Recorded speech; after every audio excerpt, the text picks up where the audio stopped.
Translation.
Good morning, everyone, and welcome to all those who have joined us online this morning.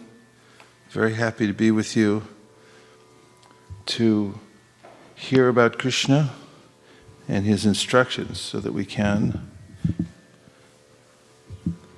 become perfect servitors of the Lord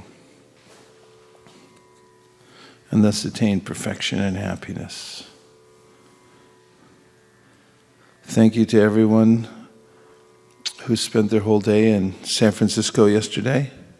Some 12 hours distributing books, chanting Hare Krishna.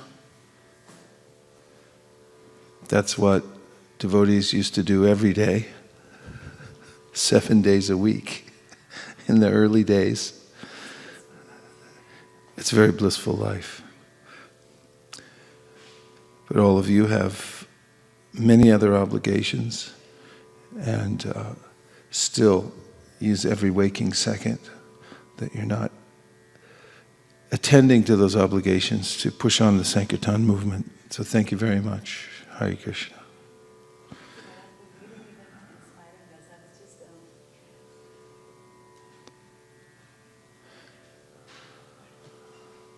Hare Krishna, Hare Krishna.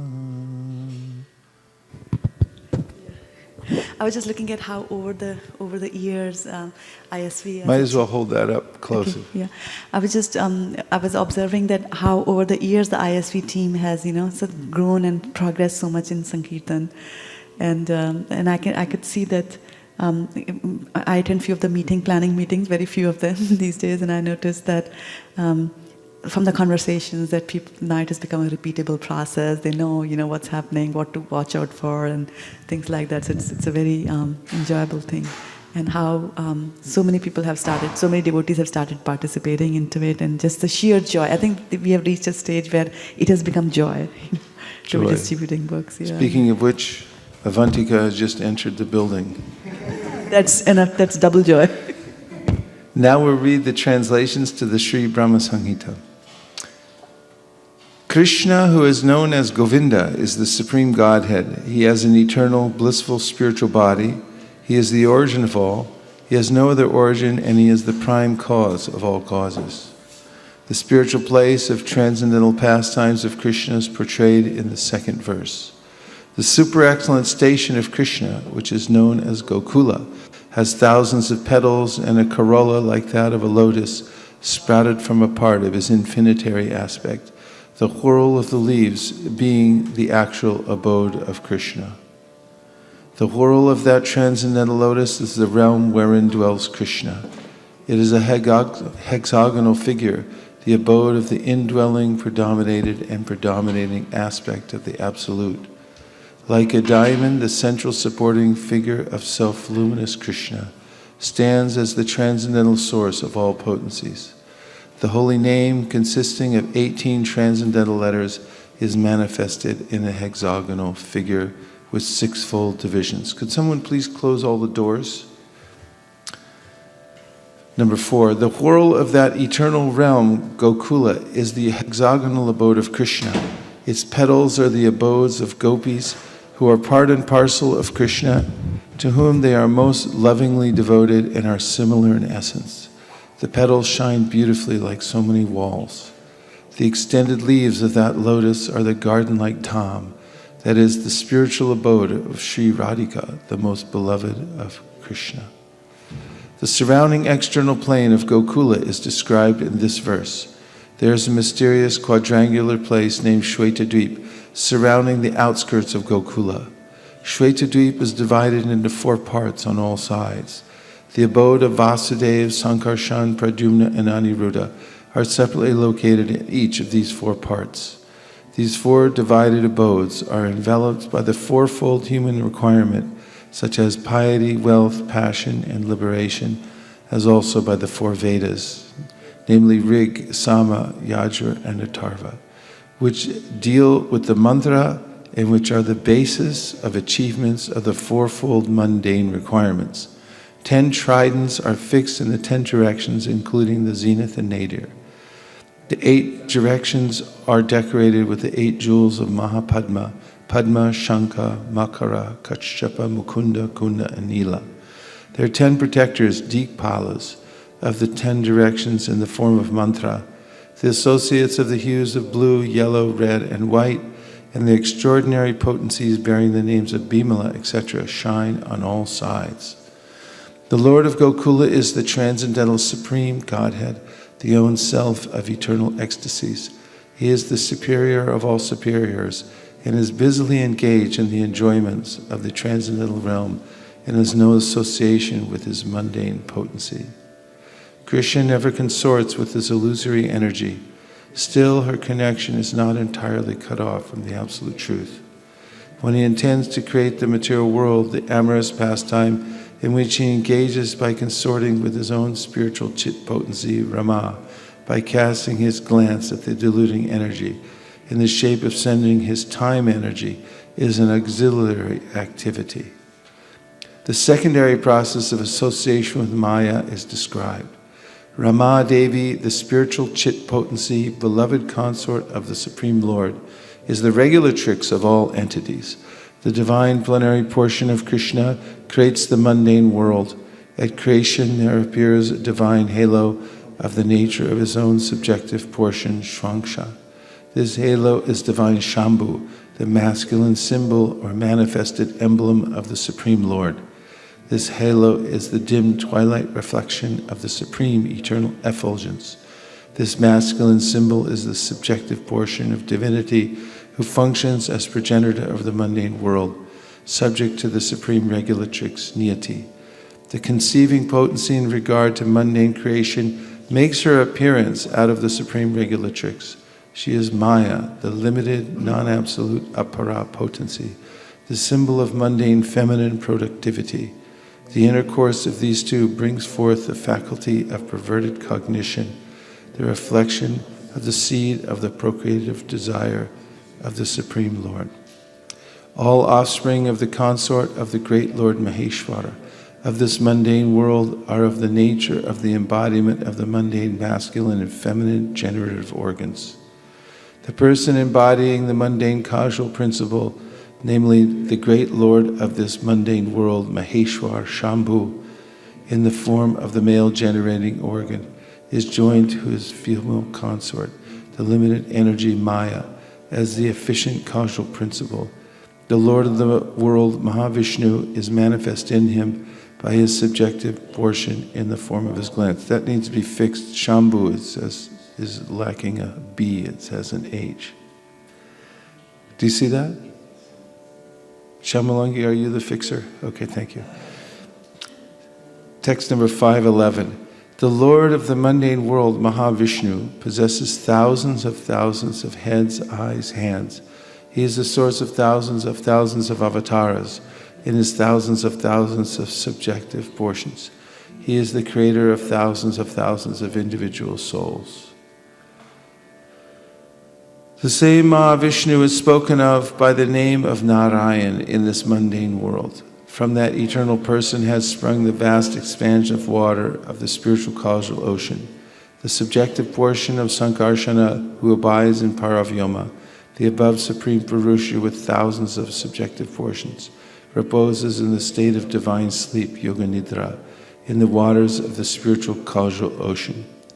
The spiritual seeds of Sankarsana existing in the pores of skin of Mahavishnu are born as so many golden sperms.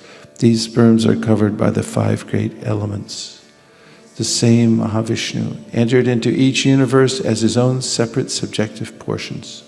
The divine portions that entered into each universe are possessed of his majestic extension.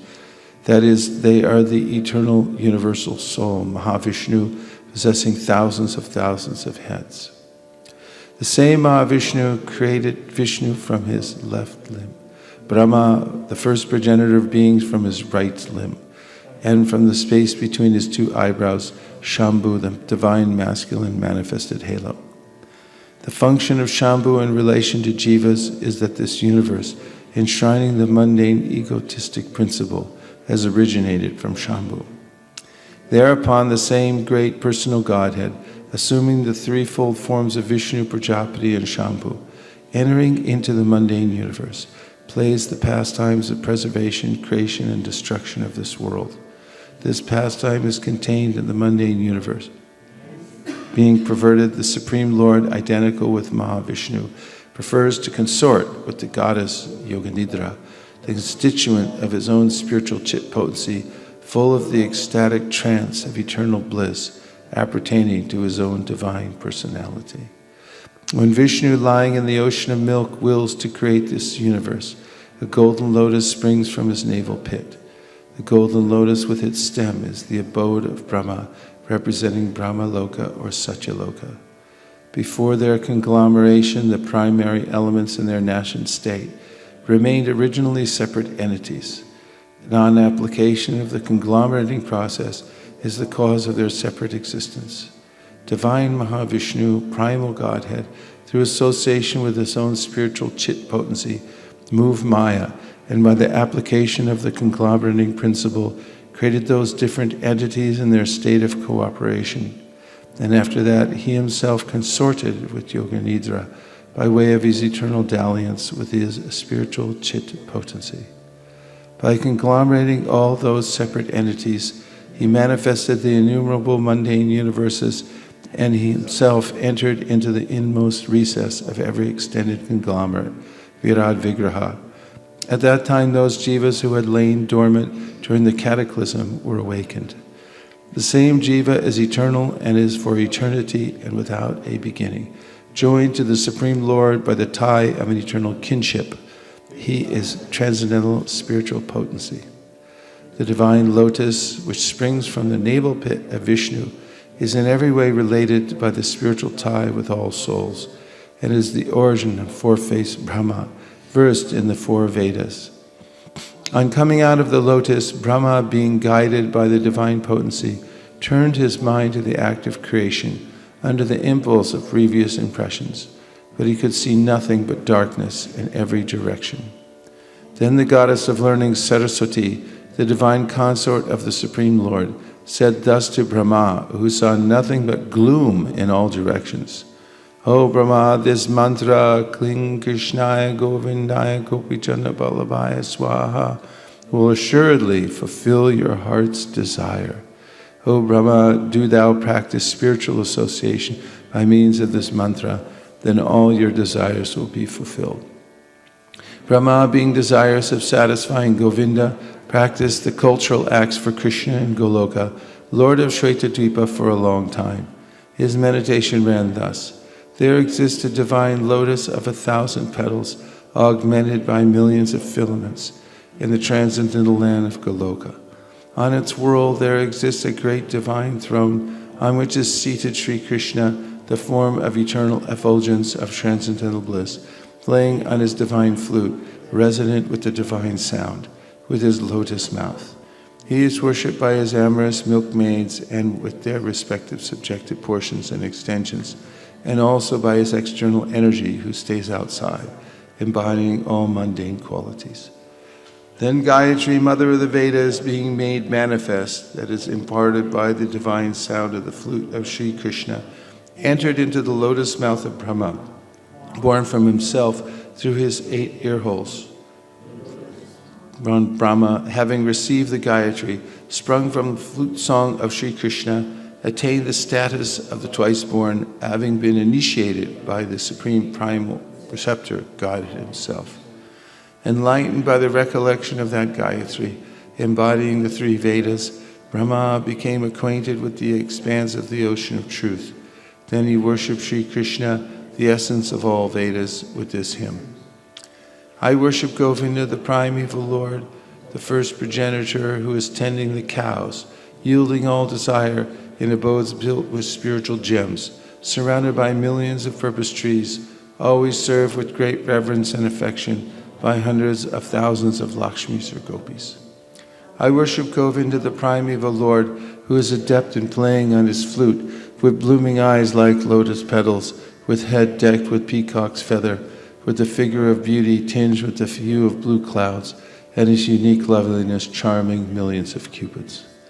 I worship Govinda, the primeval Lord, round whose neck is swinging the garland of flowers, beautified with the moon locket, whose two hands are adorned with the flute and jeweled ornaments, who always revels in pastimes of love, whose graceful threefold bending form of Shyamasundar is eternally manifest. I worship Govinda, the primeval Lord, whose transcendental form is full of bliss, truth, substantiality, and is thus full of the most dazzling splendor. Each of the limbs of that transcendental figure possesses in himself the full-fledged functions of all the organs, and eternally sees, maintains, and manifests the infinite universes, both spiritual and mundane. I worship Govinda, the primeval Lord, who is inaccessible to the Vedas, but obtainable by pure unalloyed devotion of the soul, who is without a second, who is not subject to decay, is without a beginning, whose form is endless, who is the beginning and the eternal Purusha, yet he is a person possessing the beauty of blooming youth. I worship Govinda, the primeval Lord, only the tip of the toe of whose lotus feet is approached by the yogis who aspire after the transcendental and betake themselves to pranayama by drilling the respiration, or by the jnanis who try to find out the non-differentiated Brahman by the process of elimination of the mundane, extending over thousands of millions of years. He is an undifferentiated entity, as there is no distinction between potency and the possessor thereof. In his work of creation of millions of worlds, his potency remains inseparable. All the universes exist in him, and he is present in his fullness in every one of the atoms that is scattered throughout the universe at one and the same time. Such is the primeval Lord whom I adore. I adore the same Govinda, the primeval Lord, in whose praise men who are imbued with devotion sing the mantra suktas told by the Vedas, by gaining their appropriate beauty, greatness, thrones, conveyances, and ornaments. I worship Govinda, the primeval Lord, residing in his own realm, Goloka, with Radha, resembling his own spiritual figure, the embodiment of the ecstatic potency possessed of the 64 artistic activities, in the company of her confidants, Sakhis, embodiments of the extensions of her bodily form, permeated and vitalized by his ever blissful spiritual rasa. I worship Govinda, the primeval Lord, who is Shyamasundar, Krishna himself, with inconceivable, innumerable attributes, whom the pure devotees see in their heart of hearts, with the eye of devotion tinged with the salve of love. I worship Govinda, primeval Lord. Okay, you got to move on. I worship Govinda, the primeval Lord, who manifested himself personally as Krishna and the different avatars in the world in the forms of Rama, Nrsimha, Vaman, etc., as his subjective portions. I worship Govinda, the primeval Lord, whose effulgence is the source of the non-differentiated Brahman, mentioned in the Upanishads, being differentiated from the infinity of glories of the mundane universe, appears as the indivisible, infinite, limitless truth. I worship Govinda, the primeval Lord, who is the absolute substantive principle, being the ultimate entity in the form of the support of all existence, whose external potency embodies the threefold mundane qualities, namely sattva, rajas, and tamas, and diffuses the Vedic knowledge regarding the mundane world. I worship Govinda, the primeval Lord, whose glory ever triumphantly dominates the mundane world by the activity of his own pastimes, being reflected in the mind of recollecting souls as the transcendental entity of ever-blissful cognitive rasa. Lowest of all is located Devi Dham, mundane world. Next above it is Mahesh Dham, abode of Mahesh. Above Mahesh Dham is placed Hari Dham, abode of Hari. And above them all is located Krishna's own realm named Goloka. I adore the primeval Lord Govinda, who has allotted their respective authorities to the rulers of those graded realms. The external potency Maya, who is of the nature of the shadow of the Chit potency, is worshipped by all people as Durga, the creating, preserving, and destroying agency of this mundane world. I adore the primeval Lord Govinda, in accordance with whose will Durga conducts herself. Just as milk is transformed into curd by the action of acids, but yet the effect curd is neither same as nor different from its cause, namely milk, so I adore the primeval Lord Govinda, of whom the state of Shambhu is a transformation for the performance of the work of destruction. The light of one candle being communicated to other candles, although it burns separately in them, is the same in its quality. I adore the primeval Lord Govinda, who exhibits himself equally in the same mobile manner in his various manifestations. I adore the primeval Lord Govinda, who, assuming his own great subjective form, who bears the name of Shesha, replete with the all-accommodating potency, and reposing in the causal ocean, with the infinity of the world in the pores of his hair, enjoys creative sleep, Yoga Nidra. Brahma and other lords of the mundane worlds, appearing from the pores of hair of Mahavishnu, remain alive as long as the duration of one exhalation of the latter, Mahavishnu.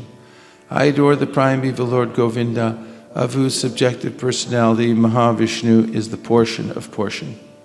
I adore the primeval Lord Govinda, from whom the separated subjective portion, Brahma, receives his power for the regulation of the mundane world, just as the sun manifests some portion of his own light in all the effulgent gems that bear the names of Suryakanta, etc. I adore the primeval Lord Govinda, whose lotus feet are always held by Ganesh upon the pair of tumuli protruding from his elephant head, in order to obtain power for his function of destroying all the obstacles on the path of progress of the three worlds. The three worlds are composed of the 9 elements, namely fire, earth, ether, water, air, direction, time, soul, and mind. I adore the primeval Lord Govinda, from whom they originate, in whom they exist, and into whom they enter at the time of the universal cataclysm. The sun, who is the king of all the planets, full of infinite effulgence, the image of the good soul, is as the eye of this world. I adore the primeval Lord Govinda, in pursuance of whose order the sun performs his journey, mounting the wheel of time.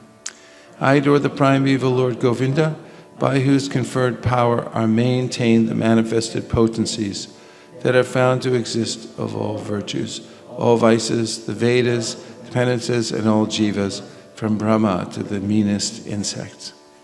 I adore the primeval Lord Govinda, who burns up to their roots all fruit of activities of those who are imbued with devotion, and impartially ordains for each the due enjoyment of the fruits of one's activities, of all those who walk in the path of work, in accordance with the chain of their previously performed works, no less in the case of the tiny insect that bears the name of Indragopa than that of Indra, king of the Devas.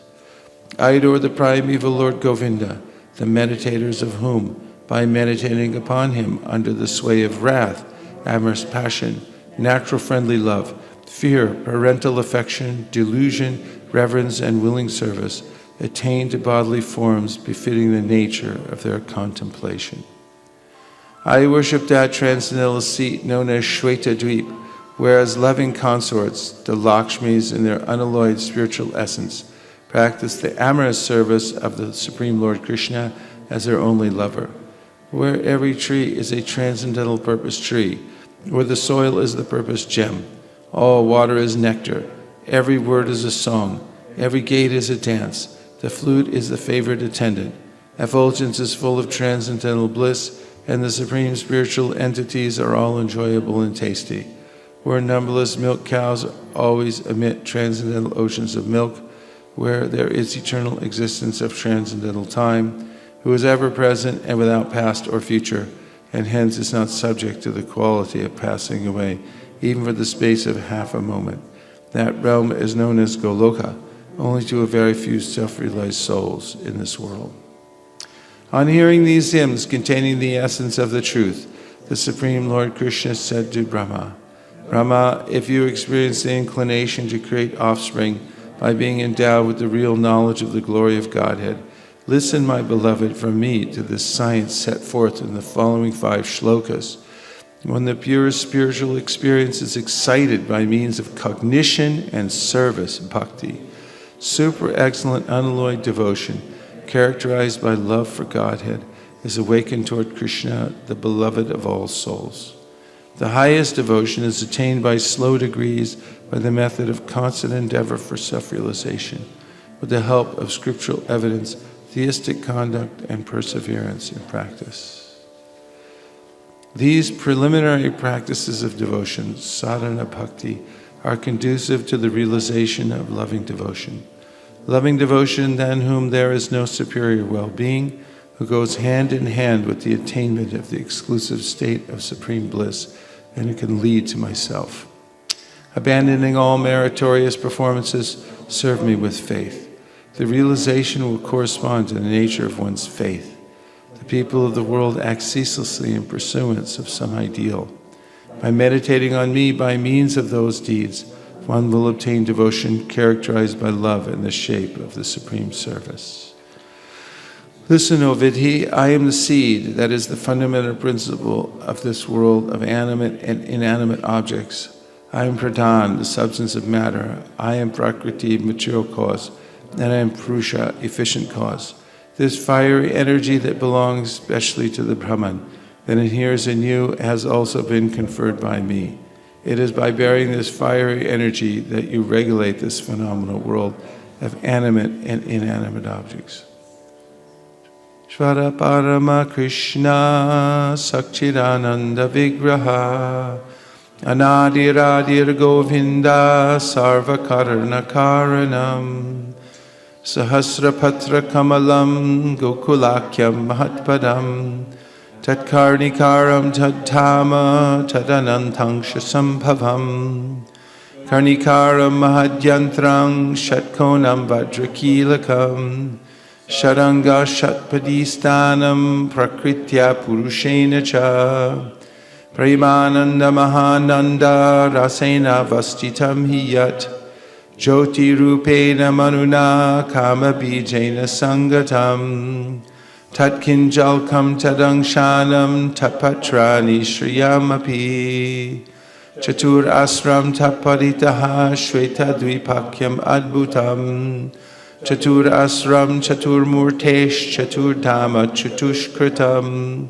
Chaturbhi Purushartaischa Chaturbhir Hetuvir Vratam Shular Dashabira Anandam Urdvadho Didvikshapi Ashtabhir Nidibhir Jushtam Ashtabhi Siddhibhistata Manurupaishcha Dashabhir Dikpalai Paritovratam Shamar Gauraishcha Raktaishcha Shuklaishcha Parshadarshabahi Shobitam Shakti Bistabir Adbhuta Bisamantataha Evam Jyotir Mayo Deva Sadananda Parat Paraha Atma Ramasya Tasyasti Prakrityana Samagamaha Mayaya Ramamanasya Naviyogasthaya Saha Atmana Ramaya Reme Tyakvakalam Shashiksha Niyati Sarama Devi Tapriya Tadvasham Tada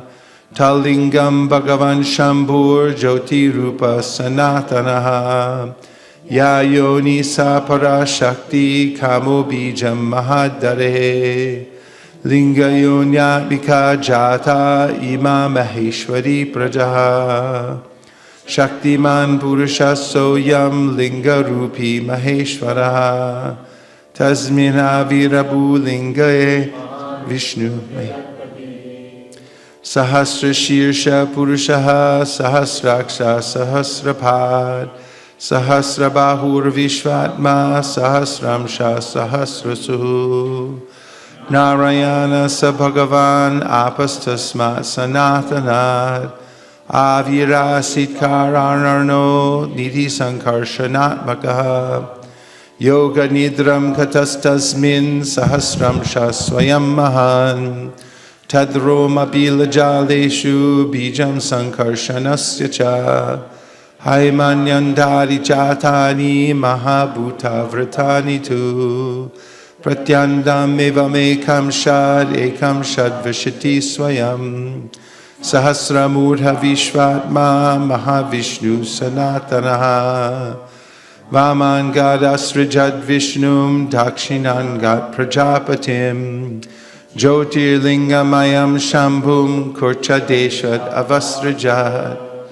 Ahankaratmakam Vishwam Tasmat Etad Vyajayata Atataistri Vidervesher Lilam Udvahatakila Yoga Nidra Bhagavati Tasya Shrir Ivasangata Shashikshayam Tato Nabhes Tasya Padmam Vaniryayao Tannalam Hemanalinam Brahmano Lokam Adbhutam Tadvani Purvarudhani Karanani Parasparam Samavaya Prayogacha Vibhinani Pratak Pratak Chit Shaksha Sajamanota Bhagavan Adi Purushaha Yojayan Devo Kayudham Akalpayad Yojayitva tutanyeva pravivesha swayam guham Guham pravishte tasmimstu jivatma pratibhudyate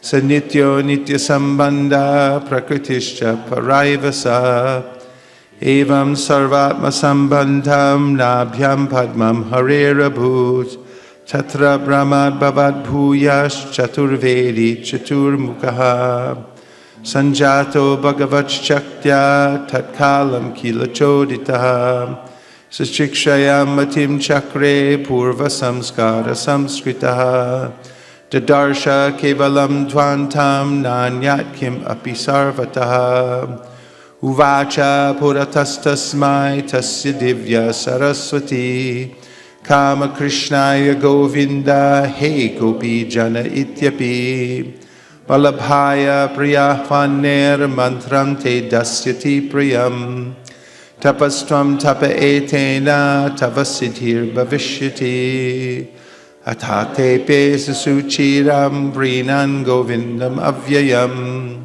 Shreta Dvipa Patim Krishnam Golokastam Paratparam Prakritya Gunarupinya Rupinya Parupasitam Sahasradala Sampanne Koti Kinjal Kabrimhite Bhumishchintamanishtatra Karnikarye Mahasane Samasina Chinanandam Jyoti Rupam Sanatanam Shabda Brahmamayam Venum Vadayantam Mukhambuje Vilasini Ganavratam Swashar Amshar Abhishtutam Hatha Venu Ninadasya Trayi Murti Mayi Gatihi Spuranti Praviveshashu Mukhabjani Swayambhuvaha Gayatrim Gayatastasmad Adigatya Sarojajaha Samskritaschari Gununa Dvijatham Agamattataha Traya Prabhuto Tavidhir Vignata Tatvasagaraha Tushtava Vedasarena Stotrina Nena Keshavam Chintamani Prakara Sadma Sukalpa Vriksha Laksha Vriteshu Surabhira Pipalayantam Lakshmi Sahasra Shata Sambrama Sevyamanam Govinda Mari Purusham Tamaham Bhajami Venum Kwanantam Aravindam Dalayataksham Barhavatam Samasitam Buddha Sundarangam Kandarpakoti Kamaniya Vishesha Shobham Govindam Adipurusham Tamaham bhajami. Alola Chandra Kala Sadvana Malya Vamshi Radnangadam Pradyakeli Kalavilasam Shyamam Tribangalalitam Niyata Prakasham Govindam Adipurusham Tamaham bhajami. Angani yassa sakalendriya vrittimanti Vashyanti panti kalayanti chiram jaganti Ananda chinmaya sadujvala vigrahasya Govindam Adipurusham tamaham bhajami. Advaitam achutam anadim anantarupam Adyam Purana Purusham Navayauvanam Cha Vedeshu Durlabam Adurlabam Atma Bhaktau Govindam Adipurusham Tamaham bhajami. Pantastu Koti Shatavatsara Sambragamyo Vayoratapi Manaso Munipungavanam Sopyastiya praparasimya vichintya tatve Govindam Adipurusham tamaham bhajami. Ekopyasaura chaditum jagadanda kotim Yat shaktirasti jagadanda chayaya dantaha Andantarasta paramanu chayantarastam Govindam Adipurusham tamaham bhajami. Yadbhava bhavi tatiyo manutastataiva Samprapya rupa mahima anabhushaha Suktaryameva nigama pratitaistuvanti Govindam Adipurusham tamaham bhajami. Ananda chinmaya rasa pratibhavitabhis Tabirya eva nijarupa taya kalabhi Goloka eva nivasatya kilatma bhuto Govindam Adipurusham tamaham bhajami. Premanjana chudita bhakti vilochanena Santak sadaiva hridayeshu vilokayanti Yam shama sundaram achintya gunaswarupam Govindam Adipurusham tamaham bhajami. Ramadi muti shukalani amena tishtan Nanavataram akarod bhuvaneshu kintu Krishna swayam samabhavat parama pumanyo Govindam Adipurusham tamaham bhajami. Yasya prabha prabhavato jagadanda koti Koti shishesha vasudari vibhuti binnam Tad Brahma nishkalam anantam ashesha bhutam Govindam Adipurusham tamaham bhajami. Maya hiyasya jagadanda shatani sute Traigunya tad vishaya veda vitayamana Sattva-valambi pada-sattvam vishuddha-sattvam Govindam Adipurusham tamaham bhajami. Ananda chinmaya rasatmataya manasu Ya praninam pratipalam smarutam upetya Lilayatena bhuvanani jayatya jastram Govindam Adipurusham tamaham bhajami. Golokanamni nijadamni taleta tasya Devi Mahesha Haridama Suteshu Teshu Tete Prabhava Nichaya Vihitashta Yena Govindam Adipurusham tamaham bhajami. Shristi Stiti Pralaya Sadhana Shakti Reka Chayeva Yasya Bhuvanani Viparti Durga Ichchanurupam Api Yasya Chateshta Tesa Govindamari Purusham Tamaham Bhajami. Shiram Yatara Ravikara Vishesha Yoga Sanjayate Nahitatah Pratagasti Heto Yasham Bhutam Apitata Samupaiti Karyad Govindamari Purusham Tamaham Bhajami. Deeparchareva Hidashantanam Abhyupetya Deepayate Vrivrita Hetu Samana Dharma Yastadrageva Hicha Vishnutaya Vipati Govindamari Purusham Tamaham Bhajami.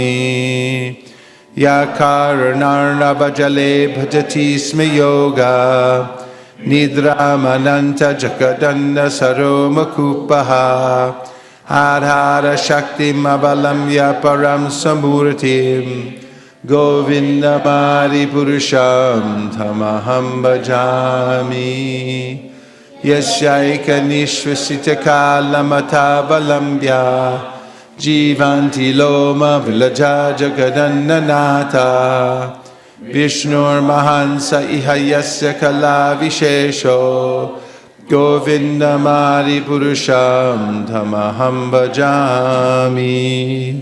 Bhasvanya Tashma Sakaleshu Nijeshu Tejaha Sriyam Kiya Prakatayat Tavitadvadatra Brahmaya Esha Jagadanda Vidhana Karta Govindamari Purusham Tamaham Bhajami. Yadpada Pallava Yugam Vinidaya Kumbha Dvandve Pranama Samaye Saganadi Rajaha Vignan Vidhantum Alamasya Jagatrayasya Govindamari Purusham Tamaham Bhajami. Agnir hi ganganamam mumuru dishasya Kalastatatma manasiti jagatrayani Yasmad bhavanti vibhavanti vishanti yamcha Govindamari Purusham Tamaham Bhajami. Yatshaksharesha savita sagala grahanam Raja Samasta Suramurti Rashesha Tejaha Yasyagnaya Brahmati Sambrita Kala Chakro Govindamari Purusham Tamaham Bhajami. Dharmo Tapapan Chaya Shutayastapamsi Brahmarikita Patagavadayascha Jivaha Yadatra Matra Vibhava Prakata Prabhava Govindamari Purusham Tamaham Bhajami. Yastwindra Gopam Atavendra Mahosa Karma Bandhanu Rupa Palabhajanam Atanoti Karmani Nirdahati Kintu Chapakti Bhajam Govindamari Purusham Tamaham Bhajami. Yam Krodha Kama Sahaja Pranayari Piti Vatsalya Moha Guru Gaurava Sevya Bhavai Sanchintya Tassa Sadrishim Tanama Purete Govindamari Purusham Tamaham Bhajami. Govindamari Purusham Tamaham Bhajami. Shriya Kanta Kanta Parama Purusha Kalpataravo Druma Bhumischintamani Ganamai Toyamamritam Kataganam Natyam Kamanam Afipam Shipriyasaki Chidanandam Jyoti Paramapi Tadaswadyam Apicha Sayatra Shiradhi Sravati Surabhibhyascha Sumahan Nimeshartyakyo va vrachati nahi atrapi samayaha Paje Shweta Dvipam Tamaham Iha Golokam Mityam Vidantaste Santakshiti Vilachara Katipaye Ato vacha Mahavishnur Bhagavantam Prajapatim Brahman Mahatva Vijnane Praja Sarge Chichinmatihi Pancha Shloki Mimam Vidyam Vatsa Tattvam Dibodame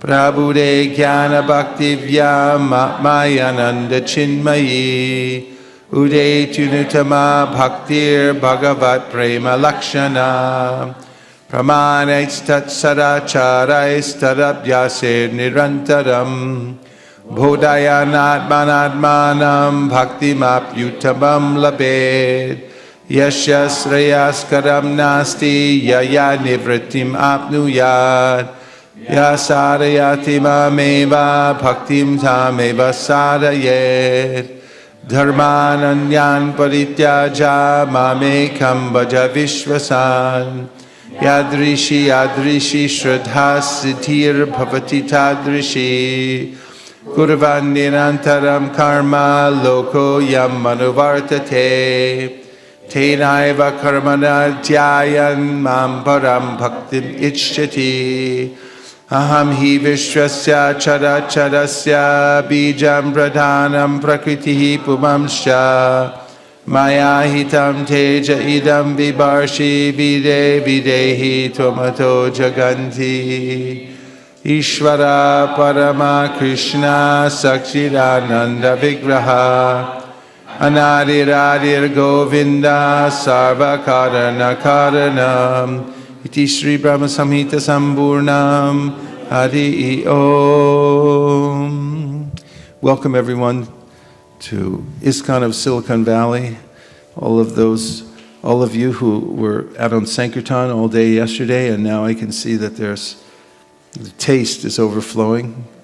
So despite the fact that you're being tired, you're coming in anyway to hear chant and remember Krishna, and using your strength in the human form of life to go on hearing and chanting and serving the mission of Chaitanya Mahaprabhu will bring ultimate success in life. And now if you kindly, Ramananda Saka Prabhu, turn to the first verse in the 5th canto, I'd appreciate it.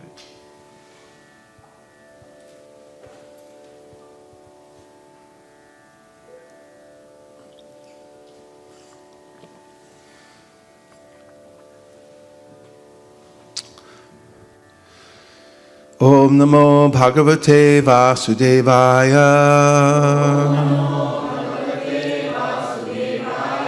Om Namo Bhagavate Vasudevaya. Om Namo Bhagavate Vasudevaya. Srimad Bhagavatam 5.1.1 translation.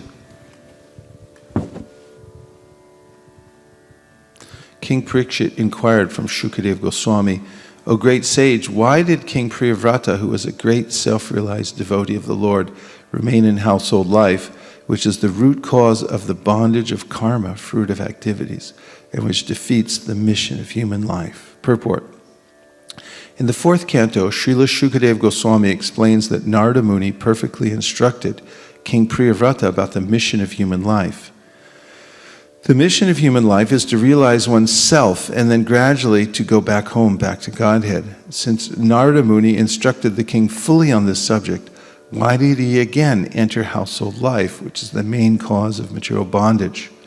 Maharaj Parikshit was greatly astonished that King Priyavrata remained in household life, especially since he was not only a self-realized soul, but also a first-class devotee of the Lord. A devotee actually has no attraction for household life. But surprisingly, King Priyavrata enjoyed household life very much. One may argue, why is it wrong to enjoy household life? The reply is that in household life one becomes bound by the results of fruit of activities.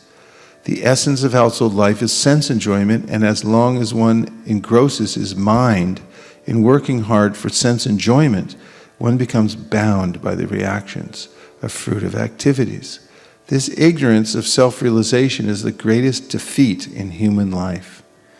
The human form of life is especially meant for getting out of the bondage of fruitive activities. But as long as one is forgetful of his life's mission and acts like an ordinary animal, eating, sleeping, mating, and defending, he must continue his conditioned life of material existence. Such a life is called Swarup Vismriti, forgetfulness of one's real constitutional position. Therefore, in Vedic civilization, one is trained in the very beginning of life as a brahmachari. A brahmachari must execute austerities and refrain from sex indulgence. Therefore, if one is completely trained in the principles of brahmacharya, he generally does not enter household life. He is then called a Naishtika brahmachari, which indicates total celibacy. King Parikshit was thus astonished that the great king Priyavrata, although trained in the principles of Naishtika brahmachari, entered household life. The words Bhagavata Atmaramaha are very significant in this verse. If one is self-satisfied, as is the Supreme Personality of Godhead, he is called Bhagavata Atmaramaha. There are different types of satisfaction. Karmis are satisfied in their fruitive activities. Jnanis are satisfied to merge into the effulgence of Brahman. And devotees are satisfied to engage in the Lord's service. The Lord is self-satisfied because he is fully opulent. And one who is satisfied by serving him is called Bhagavata Atmaramaha. Manushyanam Sahasreshu, out of many thousands of persons, one may endeavor for liberation.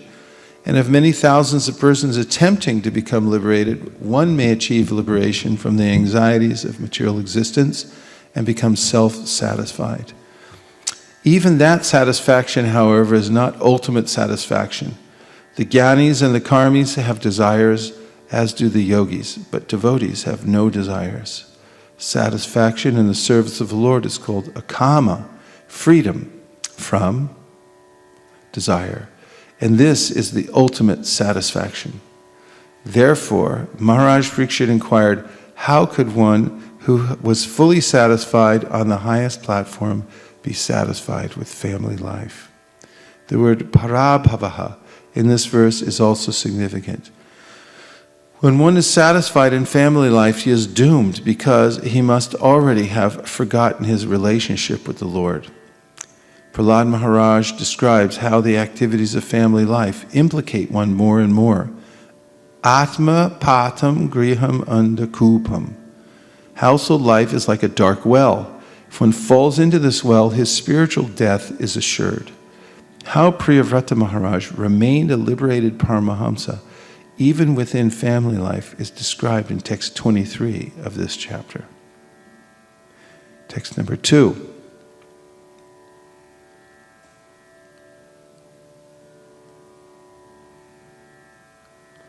Devotees are certainly liberated persons, therefore, O greatest of the Brahmanas, they cannot possibly be absorbed in family affairs. Purport. In Bhakti Rasamrita Sindhu, it is said that by executing devotional service to the Lord, one can understand the transcendental position of the living being and the Supreme Personality of Godhead. The Supreme Personality of Godhead cannot be understood by any means except bhakti. The Lord confirms this in Srimad Bhagavatam 11:14-21. Bhaktyaham ekaya grayaha. Only by executing devotional service can one appreciate me. Similarly, in Bhagavad Gita 18:55, Lord Krishna says, Bhaktyamam abhijanati. Simply by discharging devotional service, one can understand me. Thus, for a bhakta to become attached to family affairs is impossible, since a bhakta and his associates are liberated. Everyone is searching after ananda, or bliss. But in the material world, there can never be any bliss. It is only possible in devotional service. Attachment for family affairs and devotional service are incompatible. Therefore, Maharaj Parikshit was somewhat surprised to hear that Maharaj Priyavrata was simultaneously attached to devotional service and to family life. Number 3.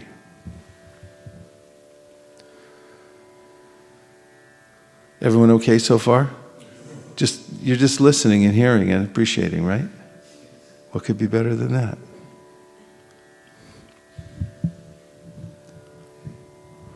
Elevated Mahatmas who have taken shelter of the lotus feet of the Supreme Personality of Godhead are fully satiated by the shade of those lotus feet.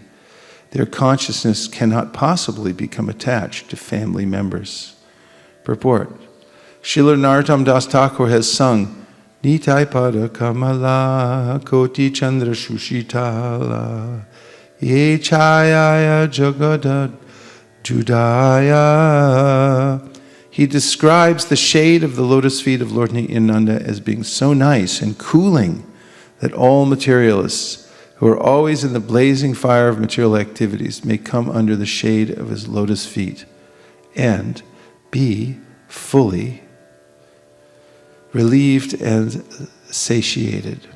The distinction between family life and spiritual life can be experienced by any person who has undergone the tribulations of living with a family. One who comes under the shelter of the lotus feet of the Lord never becomes attracted by the activities of family life. As stated in Bhagavad Gita 2:59, Param drishva nivartate, one who gives up lower engagements when he experiences a higher taste. One gives up lower engagements when he experiences a higher taste. When does one give up lower engagements? Thus, one becomes detached from family life as soon as he comes under the shelter of the lotus feet of the Lord. Text number 4. Dare we? We dare. Okay. The king continued, O great Brahmana, this is my great doubt. How was it possible for a person like King Priyavrata, who is so attached to wife, children, and home, to achieve the topmost infallible perfection in Krishna consciousness? Purport. King Parikshit wondered how a person so attached to wife, children, and home could become so perfectly Krishna conscious. Prahlad Maharaj has said, Matirna Krishna Padata Swatova Mito Pipadyeta Grihavratanam. That's it. A Grihavrata, or one who has taken a vow to execute family duties, has no chance to become Krishna conscious. This is because most Grihavratas are guided by sense gratification and therefore gradually glide down to the darkest regions of material existence, adanta gobir vishatanta misram. How can they possibly become perfect in Krishna consciousness? Maharaj Parikshit asked Shukadeva Goswami to resolve this great doubt. Now we're on a cliffhanger. We would like to know how this great doubt is resolved. Sri Shukadeva Goswami said, what you have said is correct.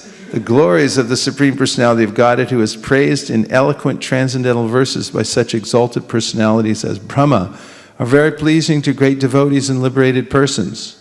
One who is attached to the nectarian honey of the Lord's lotus feet and whose mind is always absorbed in his glories may sometimes be checked by some impediment, but he still never gives up the exalted position he has acquired. Purport. Sri Shukadeva Goswami accepted both of the king's propositions, that a person who is advanced in Krishna consciousness cannot embrace materialistic life again, and that one who has embraced materialistic life cannot take up Krishna consciousness in any stage of his existence.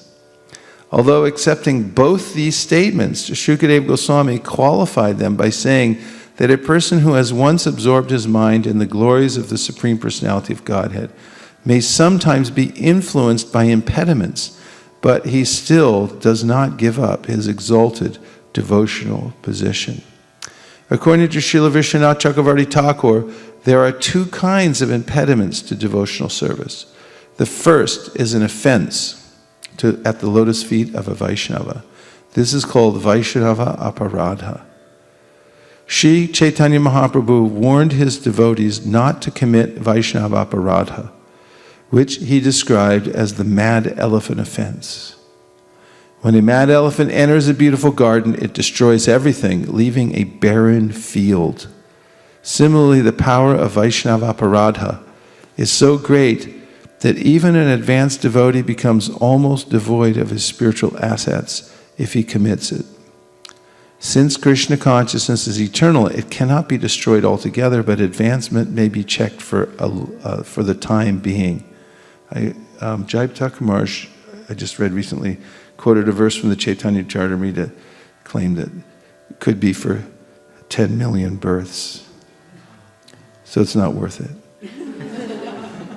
Since Krishna consciousness is eternal, it cannot be destroyed altogether, but advancement may be checked for the time being. Thus, Vaishnava aparada is one kind of impediment to devotional service. Sometimes, however, the Supreme Personality of Godhead or his devotee desires to impede one's devotional service. For example, Hiranyakashipu and Hiranyaksha were formerly Jai and Vijay, the gatekeepers in Vaikuntha, but by the desire of the Lord, they became his enemies for 3 lives. Thus, the desire of the Lord is another kind of impediment. But in both cases, the pure devotee, once advanced in Krishna consciousness, cannot be lost. Following the orders of his superiors, Swayambhuva Manu and Lord Brahma, Priyavrata accepted family life, but this did not mean that he lost his position in devotional service. Krishna consciousness is perfect and eternal, and therefore it cannot be lost under any circumstances. Because the material world is full of obstructions to advancement in Krishna consciousness, there may appear to be many impediments. Yet Krishna, the Supreme Personality of Godhead, declares in the Bhagavad Gita, Kaunteya pradinanihi nami bhakta pranashati. Once one has taken shelter at the lotus feet of the Lord, he cannot be lost. In this verse, the word Shivatamam is very significant. Shivatamam means the most auspicious. The devotional path is so auspicious that a devotee cannot be lost under any circumstances. This is described in the Srimad Bhagavad Gita by Lord Krishna himself. Partha naiveha namutra vinashas tasya vidyate. My dear Arjuna, for a devotee there is no question of being lost, either in this life or in the next. Bhagavad Gita 6.40. In Bhagavad Gita 6.43, the Lord clearly explains how this is so. Tatratam buddhisam yogam labate bharvadehikam yatate chatato bhuya samsitau kurunandana. By the order of the Lord, a perfect devotee sometimes comes to this material world like an ordinary human being. Because of his previous practice, such a perfect devotee naturally becomes attached to devotional service, apparently without cause. Despite all kinds of impediments due to surrounding circumstances, he automatically perseveres in devotional service and gradually advances until he once again becomes perfect. Bilva Mangala Thakur had been an advanced devotee in his previous life, but in his next life he became greatly fallen and was attached to a prostitute. Suddenly, however, his entire behavior was changed by the words of the very prostitute who had so much attracted him, and he became a great devotee. In the lives of exalted devotees, there are many such instances, proving that once one has taken to the shelter of the lotus feet of the Lord, he cannot be lost. Kaunteya prajidani name bhakta pranashati. The fact is, however, that one becomes a devotee when he is completely freed from all reactions to sinful life. As Krishna states in Bhagavad Gita 7.28, Yeshan tantakatam papam jananam punyakarmanam tedvanva mohanir mukta bhajanti mam dridhavrataha. Persons who have acted piously in previous lives and in this life, whose sinful actions are completely eradicated and who are freed from the duality of illusion, engage themselves in my service with determination. On the other hand, as Prahlad Maharaj said, Matirna Krishne Bharatak Svatova Mito Pipadyeta Graha Vratanam. A person who is too attached to materialistic family life, home, family, wife, children, and so on, cannot develop Krishna consciousness. These apparent contradictions are resolved in the life of a devotee by the grace of the Supreme Lord, and therefore a devotee is never bereft of his position on the path of liberation, which is described in this verse as Shivatamam Padavim. Let's see what's in the next verse. Shukadev Goswami continued, "My dear king, Prince Priyavrata was a great devotee because he sought the lotus feet of Narada, his spiritual master, and thus achieved the highest perfection in transcendental knowledge. With advanced knowledge, he always engaged in discussing spiritual subjects and did not divert his attention to anything else. The prince's father then asked him to take charge of ruling the world. He tried to convince Priyavrata that this was his duty and indicated in the revealed scriptures. Prince Priyavrata, however, was continuously practicing bhakti yoga by constantly remembering the Supreme Personality of Godhead, thus engaging all his senses in the service of the Lord. Therefore, although the order of his father could not be rejected, the prince did not welcome it. Thus, he very conscientiously raised the question of whether he might be diverted from devotional service by accepting the responsibility of ruling over the world." Purport: Srila Narottam Das Thakur has sung, "Chadiya Vaishnava Sheba Nishtara Payiche Keba." Without serving the lotus feet of a pure Vaishnava or spiritual master, no one has ever attained perfect liberation from material bondage. Prince Priyavrata regularly served the lotus feet of Narada, and thus the prince perfectly understood transcendental subjects in truth, satatvataha. The word satatvata means that Priyavrata knew all the facts about the spirit soul, the Supreme Personality of Godhead, and the relationship between the spirit soul and the Supreme Personality of Godhead. And he also knew all about this material world and the relationship of the spirit soul and the Supreme Lord within the material world. Thus the prince decided to engage himself only in rendering service to the Lord. When Priyavrata's father, Swayambhuva Manu, requested him to accept the responsibility of ruling over the world, he did not welcome the suggestion. This is a symptom of a great liberated devotee. Even though engaged in worldly affairs, he does not take pleasure in them, but remains always absorbed in the Lord's service. While thus serving the Lord, he deals externally with worldly affairs without being affected. For example, although he has no attraction for his children, he cares for them and educates them to become devotees. Similarly, he speaks to his wife with affectionate words, and he is not attached to her, By rendering devotional service, a devotee acquires all the good qualities of the Supreme Lord. Lord Krishna has 16,000 wives. Lord Krishna had 16,000 wives, all of them very beautiful. And although he dealt with each of them as a beloved husband, he was not attached or attracted to any of them. In the same way, although a devotee may enter family life and act very affectionately toward his wife and children, he is never attached to these activities. The plot thickens. This verse states that by serving the lotus feet of his spiritual master, Prince Priyavrata very soon attained the perfectional stage of Krishna consciousness. This is the only way to advance in spiritual life, as stated in the Vedas. Yasya devi para bhaktir yata deve tatagarau tasyaite katita hyartha prakashante mahatmanaha. If one has unflinching faith in the Supreme Lord and the spiritual master, the essence of all Vedic knowledge is revealed to him. Shvetashvatara Upanishad. A devotee always thinks of the Lord continuously while chanting the Hare Krishna mantra. The words Krishna and Hare immediately remind him of all the Lord's activities. Since his entire life is engaged in the service of the Lord, a devotee cannot forget the Lord at any time. Just as an ordinary man always engages his mind in material activities, a devotee always engages his mind in spiritual activities. This is called Brahma Samhita, or meditating upon the Supreme Lord always. Prince Priyavrata was perfectly initiated into this practice by Sri Narada.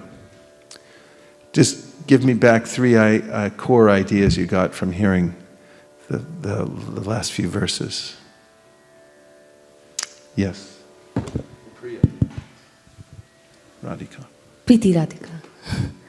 Preeti, sorry. No, please. Just what I took, they may not be the exact gist, but what I understood in the beginning that devotee is desireless and he's Atmaram, he's self-satisfied. And even if a devotee is engaged, apparently engaged in material activities, or he looks to be attached to his wife, children, but he's constantly meditating or thinking of Krishna, so he's, even if apparently looking attached, he's detached at the same time. So that's my understanding so far. Very nice. Good encapsulation. Shraddha. I like the one where it says that one who is involved in devotional service cannot get lost at any time. And it cited the extreme example of Bilva Mandal Thakur, who was a very advanced devotee in his life, but in the next life he got attracted to a prostitute, but still he was brought back into devotional service. Okay, that's two powerful lessons. Number 3. There are only two main impediments in the path. Pardon me? There are only two main impediments in the path of devotional service. One would be to offend a Vaishnav, and the other would be if the Lord Himself causes an impediment. And both of these actually, what I understood, it applies to a pure devotee. When we say that he's never lost, devotee is never lost, that he's never, whatever happens to him affects him is temporary, it also applies to the question of how surrendered you are to the Lord. One who has totally surrendered. Why did you get that idea that it only applies to a pure devotee? And how do you define a pure devotee? I should say, and if so, how do you define a pure devotee?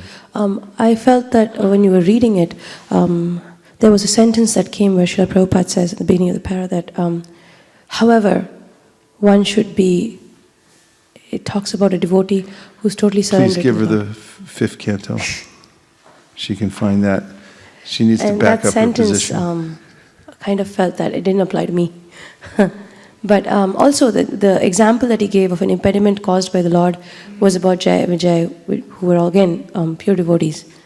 So, yeah, we may find evidence to show that if someone even begins the process of devotional service, it indicates they may be at the beginning stage, that advancement they get or the progress they make is not lost.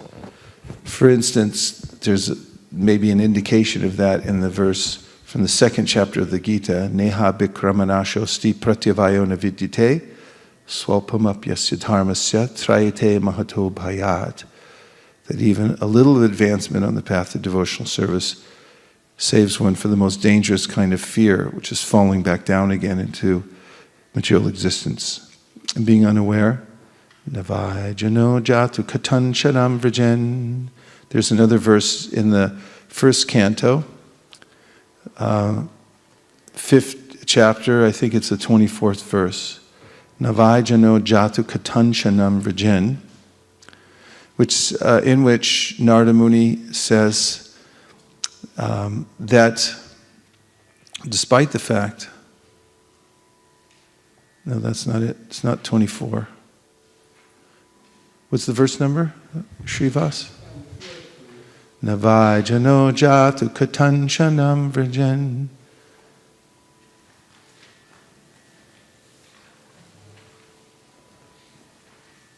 In any case, indicates that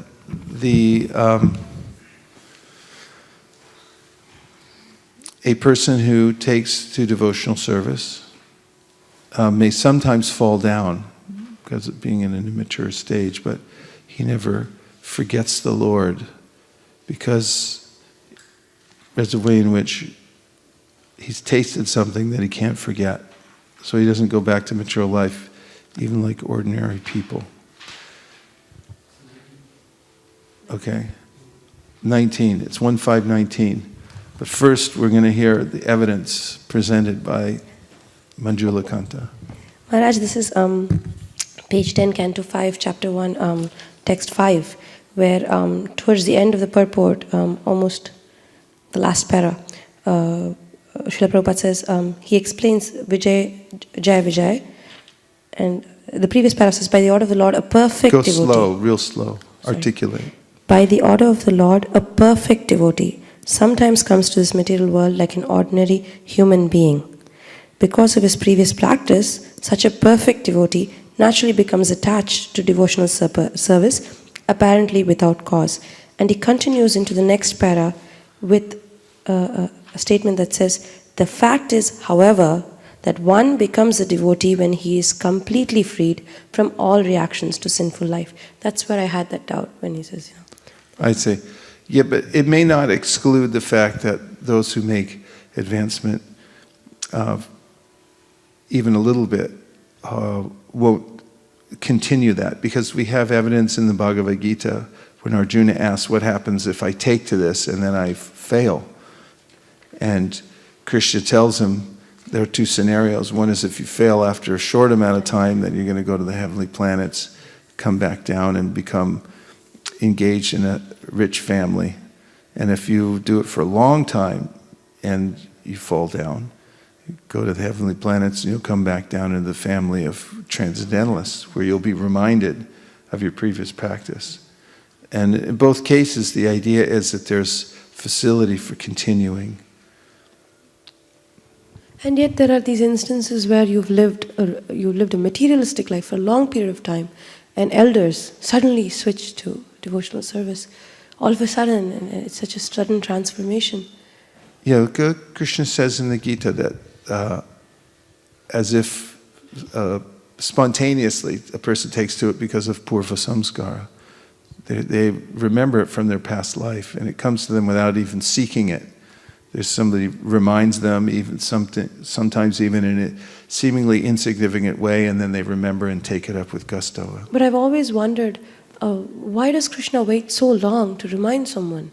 If you've done so much service, I would assume I would be born to a Brahmana, a devotional family.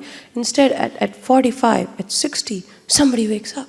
And I never understood that sudden. It's just Krishna's will that that's the time that they wake up? There are many different kinds of circumstances and reasons, as being mentioned here, that Krishna, if he can impede the progress of a pure, perfect devotee, he can decide when to let somebody in on the fact that they're meant to take to devotional service. Vishwanath Chakravarti Thakur says, in the chanting of the holy name, there's a way in which, just as a fruit on a tree takes its own time to fructify, not all the fruits on the tree fructify at the exact same time. Some become ripe before the others. I've seen that personally, going to pick fruits. That some fruits are ready before the others. So Vishwanath says you have to ripen on the vine. He also says that sometimes the Lord withholds one's advancement for his own reasons. One of the reasons is that he doesn't want to discourage people on other paths by having the bhaktas become wildly successful all of a sudden, because then everyone will have to give up their path and take to devotional service. And this verse, which I brought up and put everyone to so much trouble to find, especially Srivas, is 1:5:19. Navajano jatu katanchana vrajen mukunda sevan yavadanga samsmritim smaran mukundang rupa guhanam punar vihatumi chenna rasa graho janaha. My dear Vyasadeva, even though a devotee of Lord Krishna sometimes falls down somehow or other, he certainly does not undergo material existence like others, fruitive workers, etc., because a person who has once relished the taste of the lotus feet of the Lord can do nothing but remember that ecstasy again and again. So we got our 3 points. Is that safe? Okay.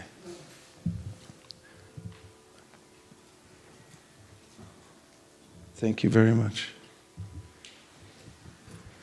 Transporting by paper book and then electronic transportation.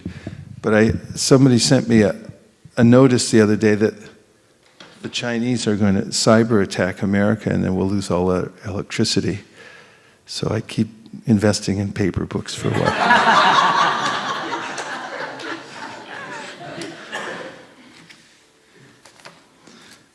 Now, interestingly, our Mahajans as Leela Kata Devi Dasi had pointed out in a note, she sent me that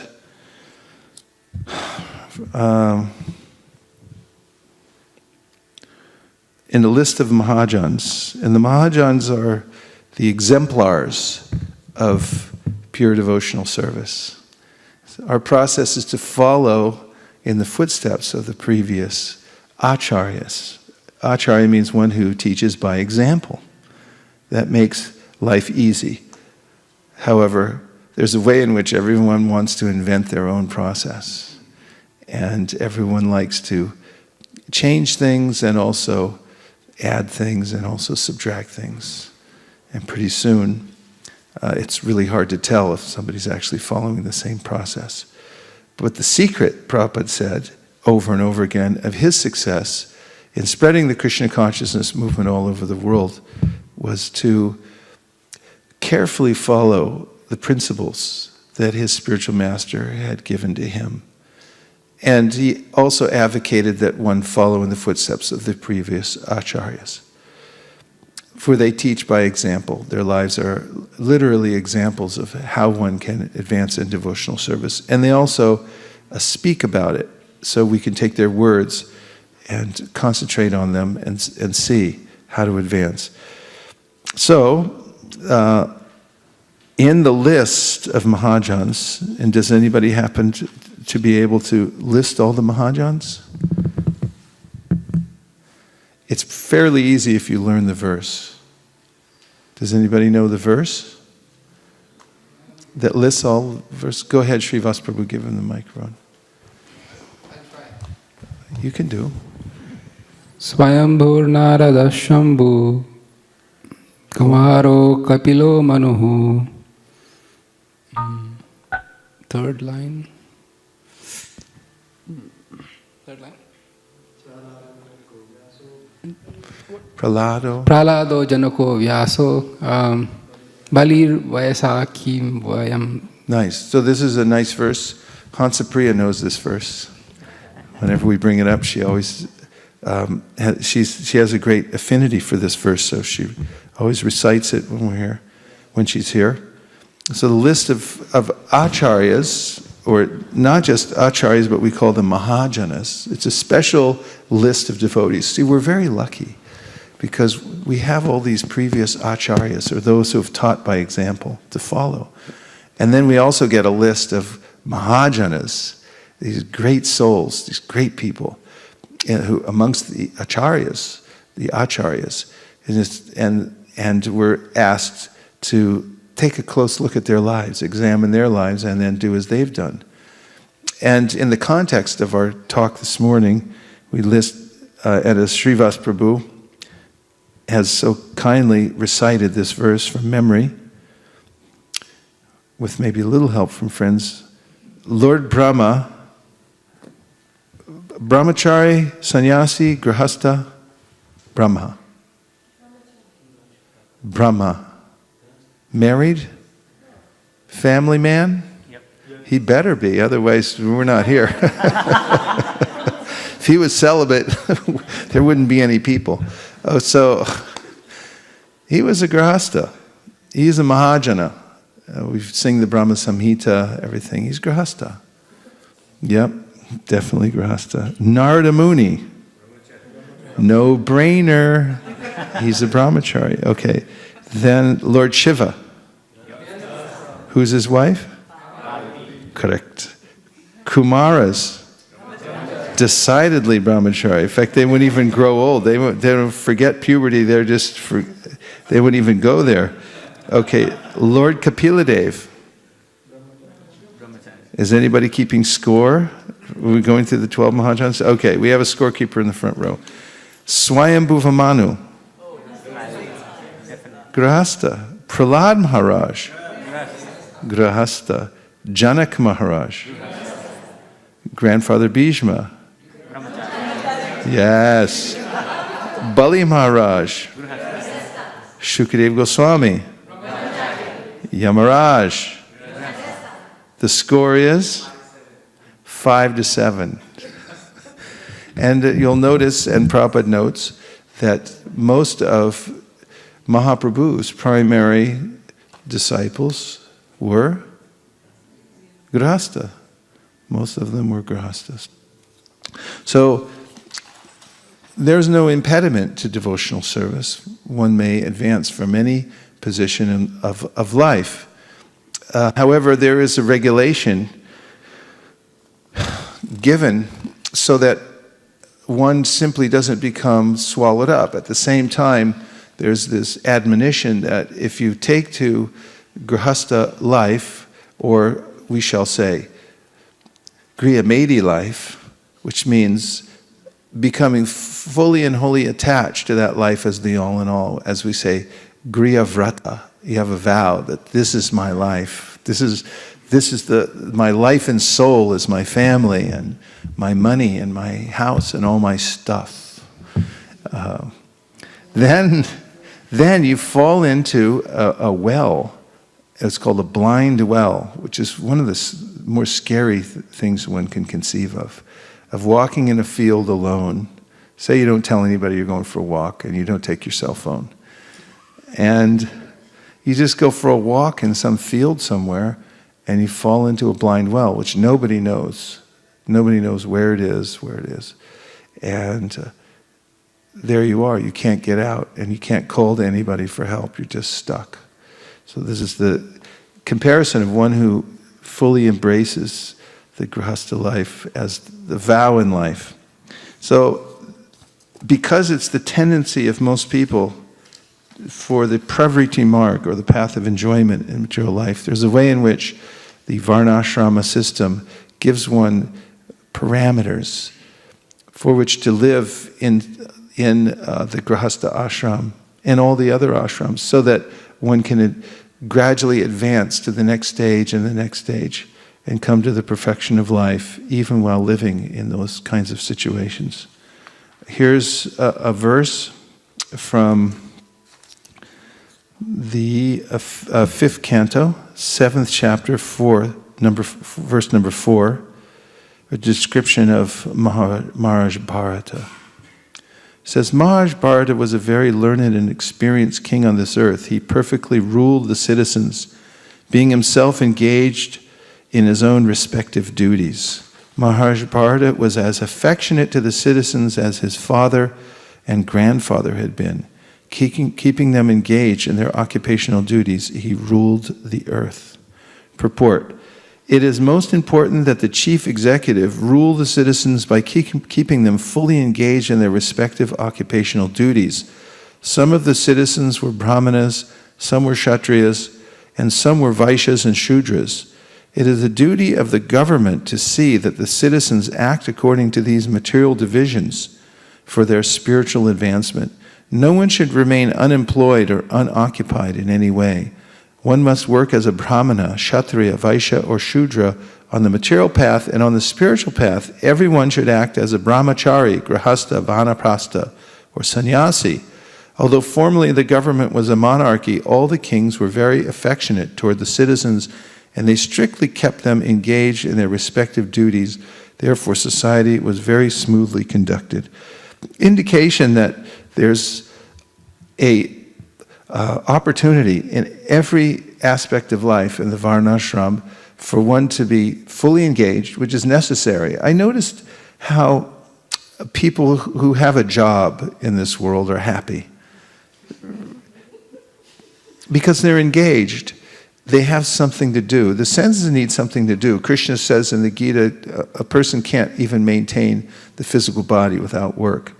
And I observe in the world that people who have some engagement are happy. Although people complain about it sometimes. On a Friday, you might be checking out at a grocery store and say, how are you? And you'll say, I'm so happy it's Friday because tomorrow I don't have to work, or something like that. The fact is that when people don't have work, they become morose and unhappy. And if they have some gainful employment, I drove by the other day, I saw some people who were doing some brickwork.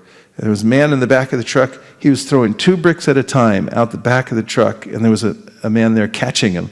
With such deftness, accuracy, he would throw. The man would throw, and then the other person would catch them and put them in a pile. And I just happened to see how about 3 times, I think maybe it was in India, on my way out of the of Vrindavan, I think I saw that. And it stuck in my mind. And I just saw that they were in samadhi and just fully engaged, And even in Vrindavan, Keshav Bharti Maharaj was telling me when they were reconstructing that ashram there, which belonged to a small-time king, if that doesn't sound funny.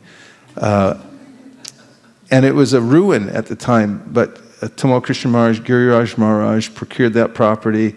They elected Keshav Bharti Maharaj. He was reluctant at first and then realized that it was actually a result of him saying these prayers every day, even though he was somewhere else, some other country. He was uttering prayers to live at Govardhan, and then he realized, I've been asking all this time, now Giriraj is making me come here. Of course, it came along with 130-degree heat, sometimes 135. It's the hottest inhabited place on earth, Govardhan. And he lived through all that. And he told me that the construction went on. There were workers that went on carrying bricks in that heat. And they never stopped and they never complained, even during the hottest times of the summer. They kept building and, reconstructing. And what else can one do in this world? You have to go on with your duty. You have to be engaged in some way.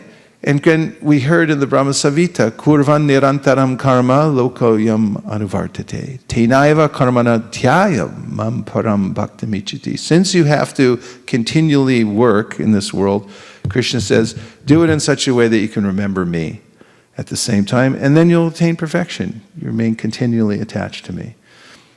So, Varnashram is there, so you have some definition that now I'm in this position of life, and although I'm a grahastha or whatever situation I'm in, I still connect myself to Krishna.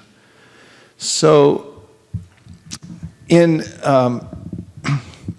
describing the basic principles of how to do that, Chaitanya Mahaprabhu was especially fond of an instruction that comes out in the prayers of Lord Brahma, which all of you, I'm sure, know very well, in which Brahma, I think it's 1:14:3, is it? Yeah. 10:14:3, maybe the verse, in which he says that one should stay in one's position. Jnane prayasam udapasya namanta eva. Let's see the Sanskrit and we can chant it together.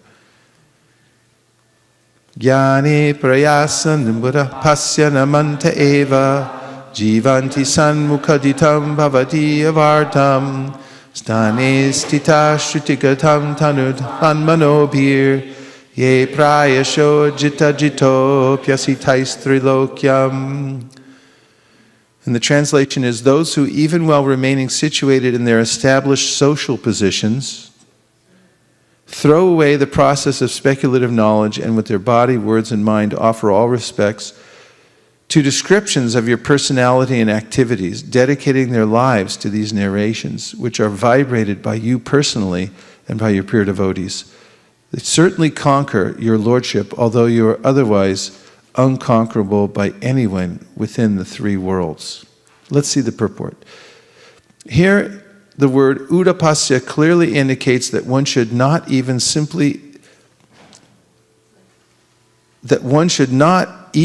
slightly endeavor to understand the absolute truth by the process of mental speculation, for it invariably carries one to an imperfect, impersonal understanding of God. The word jivanti indicates that a devotee who always hears about Lord Krishna will go back home, back to Godhead, even if he can do nothing except maintain his existence and hear topics concerning the Lord. How do you like that? That's worth the price of admission today. I'll read it again. The word jivanti indicates that a devotee who always hears about Lord Krishna will go back home, back to Godhead, even if he can do nothing except maintain his existence and hear topics concerning the Lord. Is that doable? Everyone tell me, is that doable? Yes. Then we're in, no problem. Okay, Srila Sanatan Goswami has explained that the word tanu vanmanobhi, by the body, words, and mind, in 3 ways. In reference to devotees, through their body, words, and mind, they are able to conquer Lord Krishna, thus becoming perfect in Krishna consciousness. They can touch his lotus feet with their hands, called to him to come with their words, and attain his direct audience within their minds simply by thinking about him. So what are the three? They touch his lotus feet with their hands, they can call to him, please come, and attain direct audience with their minds by thinking of him, right?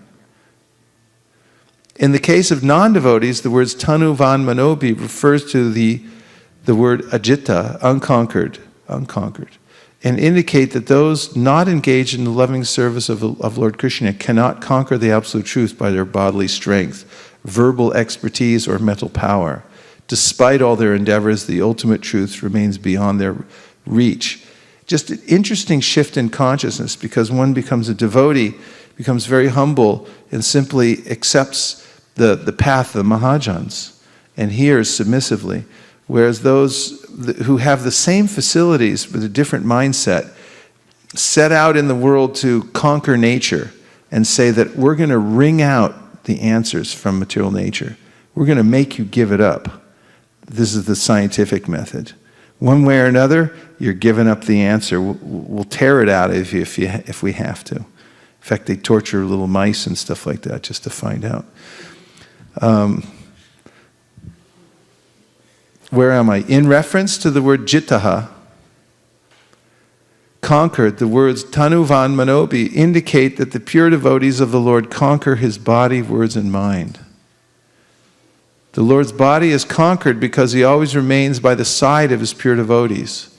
Lord Krishna, this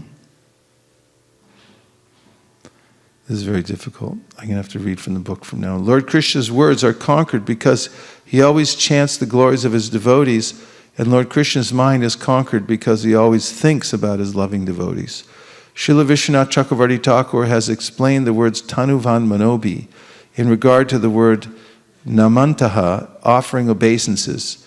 He explains that the devotees can take full advantage of the transcendental topics of the Lord by offering all respect to those topics with their body, words, and mind.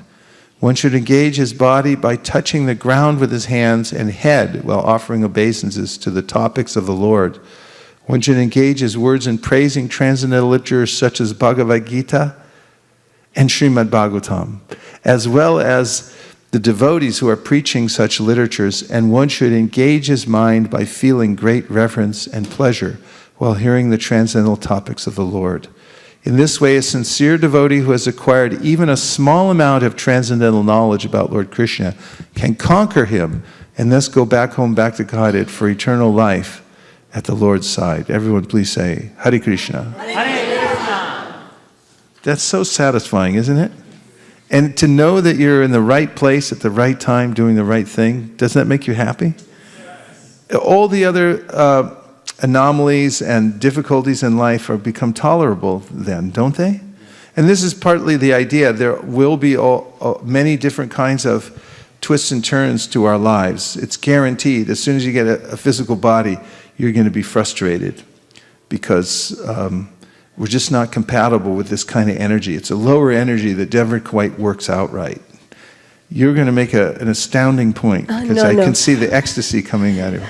I wanted to share what Kameshri Mataji was with us yesterday when we were trying to get to where we really wanted to go, which was downtown San Francisco. We couldn't make it because we got a call. We were actually well ahead of everybody around us in noticing we were in trouble because you got the call and we told, you're not going to make it. You're going to get off at the next station and wait for us. And we were talking, and through it all, we were so happy. We couldn't get there through the road we were going. We got out, the kids had fun. We went to the next station, the other side, and came. And we saw a guy sitting there in front of us with his box. And he was so unhappy.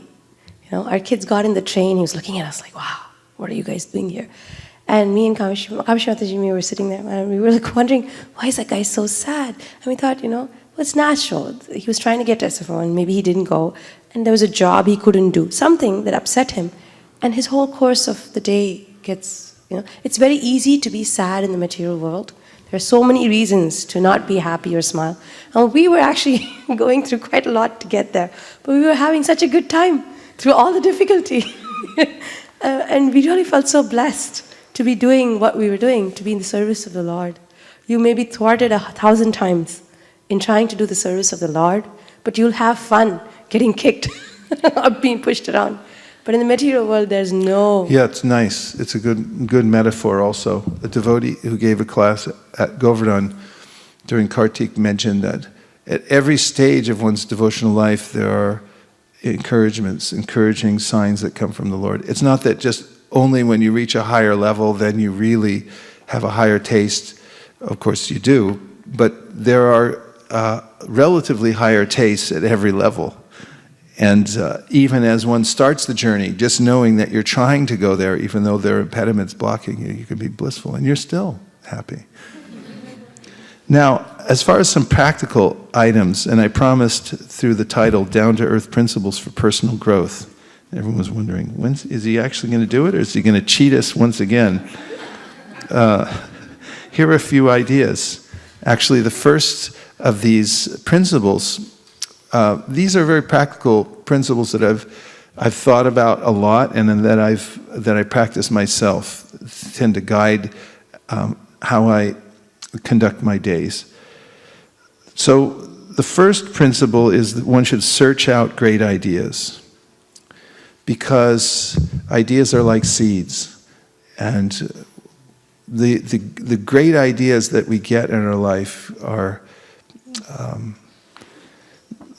what actually drive us in the right directions. To back up that statement, here's a quote from the Chaitanya Charitamrita Madhya Leela, 19th chapter, 152nd verse, 152. It's an excerpt from the purport in which Prabhupada says, Bhakti Lata Bij, and that means the creeper of devotional service. Bij means seed. I'm speaking to all of you. There are people from all over the world maybe listening on the internet and just defining. Bhakti Lata Bij means the seed of devotional service. Everything has an original cause or seed for any idea, program, plan, or device. Idea, program, plan, or device. There is first of all the contemplation of the plan, and that is called the bija or seed. The methods, rules, and regulations by which one is perfectly trained in devotional service constitute the Bhakti Lata Bij, or seed of devotional service. This is a beautiful definition of this Bhakti Lata Bij, very practical in fact, which is parallel with Rupa Goswami's description using the word sheel as a means by which one must advance in devotional service. The verb, the root sheel means that one must cultivate devotional service. That means with all of the working and knowledge-gathering senses, one has to cultivate devotional service. So that begins with contemplation and ideas. So, how to get great ideas? And here's where it gets really practical. One thing is that you have to read. And there's a famous quote from Harry Truman. Harry S. Truman, it was? Who? Who? Thank you very much. Harry Truman said, "Not all readers are leaders, but all leaders are readers." A little bit of a tongue twister. But I had heard from a speaker, Jim Rohn, many years ago. He just gives one part of it. He says, all leaders are readers. All leaders are readers. I didn't know the first part of the quotation. Not all readers are leaders, but all leaders are readers. It's a very practical way that you can ingest, so to speak, good ideas or great ideas through books. There is one of the easiest ways to actually advance yourself in life, is to make sure that you're sitting down with really good literature and reading it carefully. Because just by doing that, you'll take those seeds and you'll be able to contemplate and direct your life in a certain way. so that you'll be successful. And as we read Bhagavatam, for instance, these are the spiritual seeds, which actually give us the idea that we should go back home, back to Godhead. We should not stay here in the material world. Or Bhagavad Gita, for instance. It's so clear and concise that our faith becomes strengthened every time we take 5 minutes, 10 minutes, a half an hour to just read Bhagavad Gita. We are realigned. And this is necessary because every day we need a realignment. It's not that I read Bhagavad Gita when I was a kid. I don't need it anymore. I'm good. Not what people say. Here, have a look at this. I'm good. I'm all right. You're not. You're walking the wrong way. You're going to go off a cliff. Humble people who understand the rare opportunity that they've been given and the precarious situation that they're in, they're willing to realign themselves at every second. This is what humility and openness means. I don't assume that I'm on the right track. I'm always trying to realign myself and make sure that I'm okay. And it's not that if one gets in some position that now I'm good. No. Even such a person, Chaitanya Mahaprabhu says, whose Bhakti Lata creeper goes all the way back to Goloka Vrindavan and entwines itself around the lotus feet of Krishna in Goloka, must still go on hearing and chanting while in this world, constantly. Otherwise, the creeper will dry up. So you have to be constantly engaged. So all leaders are readers. And it's a very practical correlation between the two things. There are libraries all over America. And how much is a library card? You're dang right it is. It's free. It's free. And that is amazing. I mean, this is real culture that somebody thought to put up these buildings here, there, and everywhere. And you just walk in and say, give me a card. And to you now, all the knowledge of the world is available. Another concept Jim Rohn brings out over and over again. Get a library card. How hard is it to get a library card? It's free, remember. How hard is it to get a library card? How long does it take? 5 minutes. And how many people have a library card, do you suppose, in America? And in a country which is based on democracy, which is meant, where the intention is everyone's supposed to be educated. How many people have a library card, do you suppose, out of the whole population? About 5%.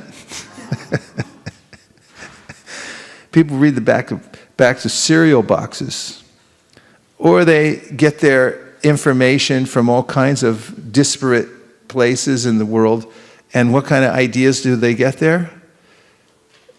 Ideas which are laced with cynicism, sarcasm, which are presented because of some profit motive and so forth.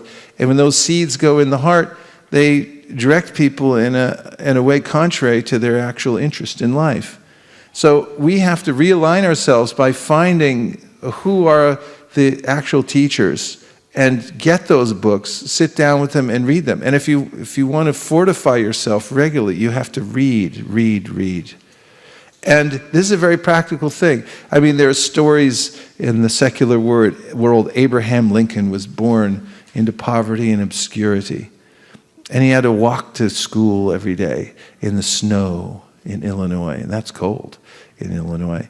But he would come home and he would read. And just because of reading, at that time, there were a finite number of books in the world. Nowadays, it's unlimited. Actually, somebody indicated it's a sign of degradation when there's too many subject matters. Not everyone has to write a book. You have to discriminate. And since you have nothing to say and you're not an example, why did you write that? But in any case, because of his dedication to reading, he became highly refined in his speaking abilities, his vocabulary. He became a lawyer. Then he became president of the United States. And he attributes it to his reading. He would come home and read by the firelight. They didn't have electricity and so forth.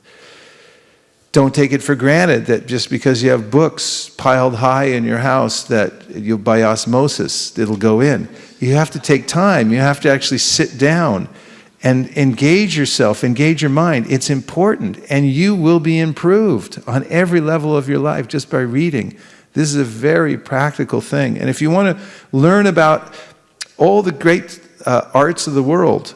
You can read about them. They're compiled in books now. Now more than ever, we have a window of opportunity when all the knowledge of the world is available to us through books.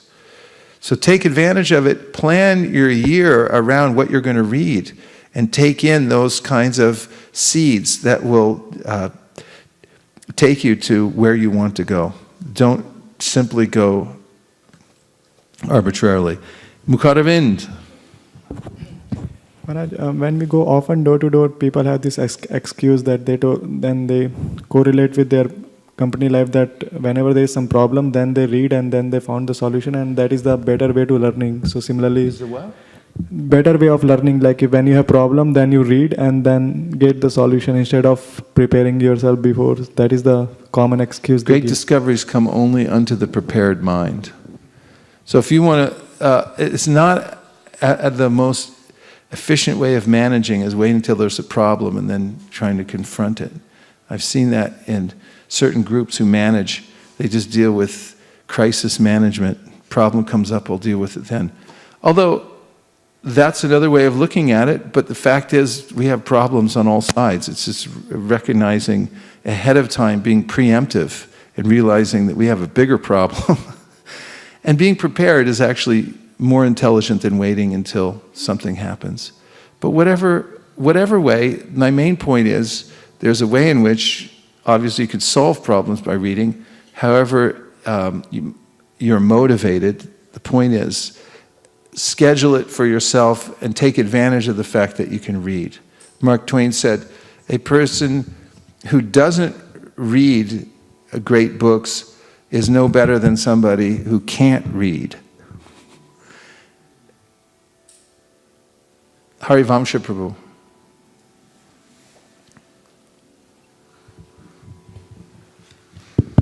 Hare Krishna Prabhu. Actually, I was just thinking when we even go for book distribution, many people say, I'm not the kind of guy who will read. Give it to somebody who will read. But if you look at the real picture, everybody reads actually. They are not reading a book, they are reading Facebook, or they are reading some news, any sort of information, everybody is perusing and browsing through. It's just, everybody has that propensity to gather information by using their eyes. Just have to be. That's true, but we would like to have them read Bhagavad Gita. That's why we that's why we heartily encourage them to take it. Because we know that once it gets in there, little jiva is so interested in looking and curious and things like that. Once the book ends up in the house, and Prabhupada said this, in their hand, in their house, in their truck, wherever it is, somebody's little jiva is going to come along and say, hey, what's that? It's like, I don't know. I got it from this guy. He put his head in my window, sold me a set of Bhagavatams, whatever it is, and somebody's going to read it and become benefited. Yes? And then Shraddha, and then, yes?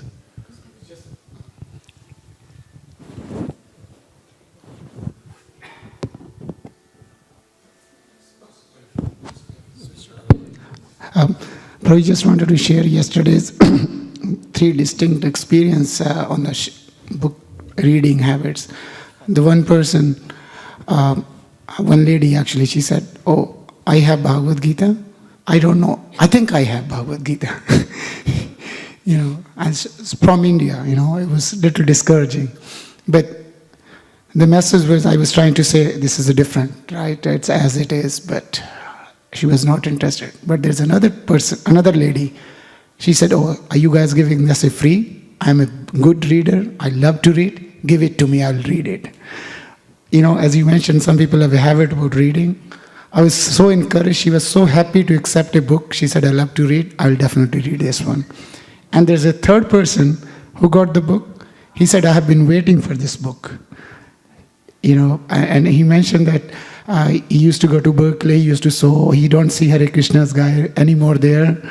But he said, this is the best Christmas gift I ever got. And I would love to read this book. I was waiting to read this book. So I was so happy that somehow we were there to give the book to the right person and become instrument in this. I'm happy you were there too. I was thinking about last night, just all the clamor that goes around Market and Pal. It's just people, and they erected buildings, and they put up their own ideas of what should be shops, and then they glamorized the whole thing. Like, this is special over here, and this is actually, advanced. But it's a bunch of noise, and both inside the shops and outside. And if but when the devotees are there, making a higher vibration, going around the block, singing and distributing literary kirtan, there's a way in which everyone gets benefit. Yeah, and the last one, there was a Muslim devotee. Muslim person. That's okay. You can he say. He's a devotee. He was so happy seeing the Sankirtan. He said, "I love what you guys were doing here, the dancing. The Sankirtan." I said, "This is all because of this book." And he said, "Can I have this book?" I said, "Yes, this book is for you." Nice. Beautiful. Shraddha, you have someone from the internet. Please. Gandharvika Mataji. Gandharvika, okay. That's good, because we were feeling morose because not seeing her. Dhanvats Prabhu, thank you very much for reading the glories of hearing. One can practically experience the glories when hearing is implemented in their own lives. Why would one, though Krishna conscious, become indifferent to these glories and opt for some puja suggested by an astrologer? Can you please ask that question? What makes them do that? To what? Stop reading Stop Bhagavatam? reading and hearing, and then opt for some puja that somebody suggests you to do. To do some ritualistic ceremony? Well, lack of faith. If one has pure faith, one can understand that by doing this one thing, everything is included.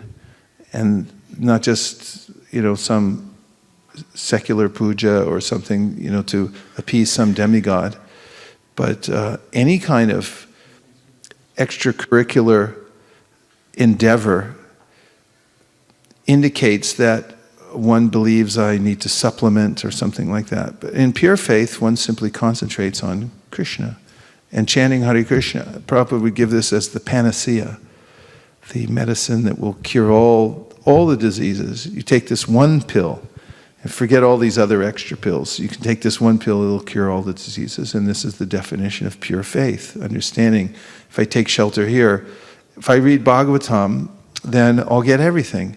One who really believes that and is experiencing it will fully absorb him or herself in reading Bhagavatam. Now I have a couple of more practical tips, down-to-earth principles for personal growth. The first one was what? Actually, the category, I'm still in the same first category, which is search out great ideas.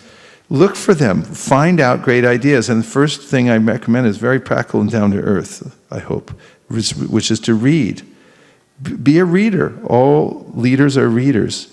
And the second is to listen, which may seem like an obvious point. Here's the definition of listening.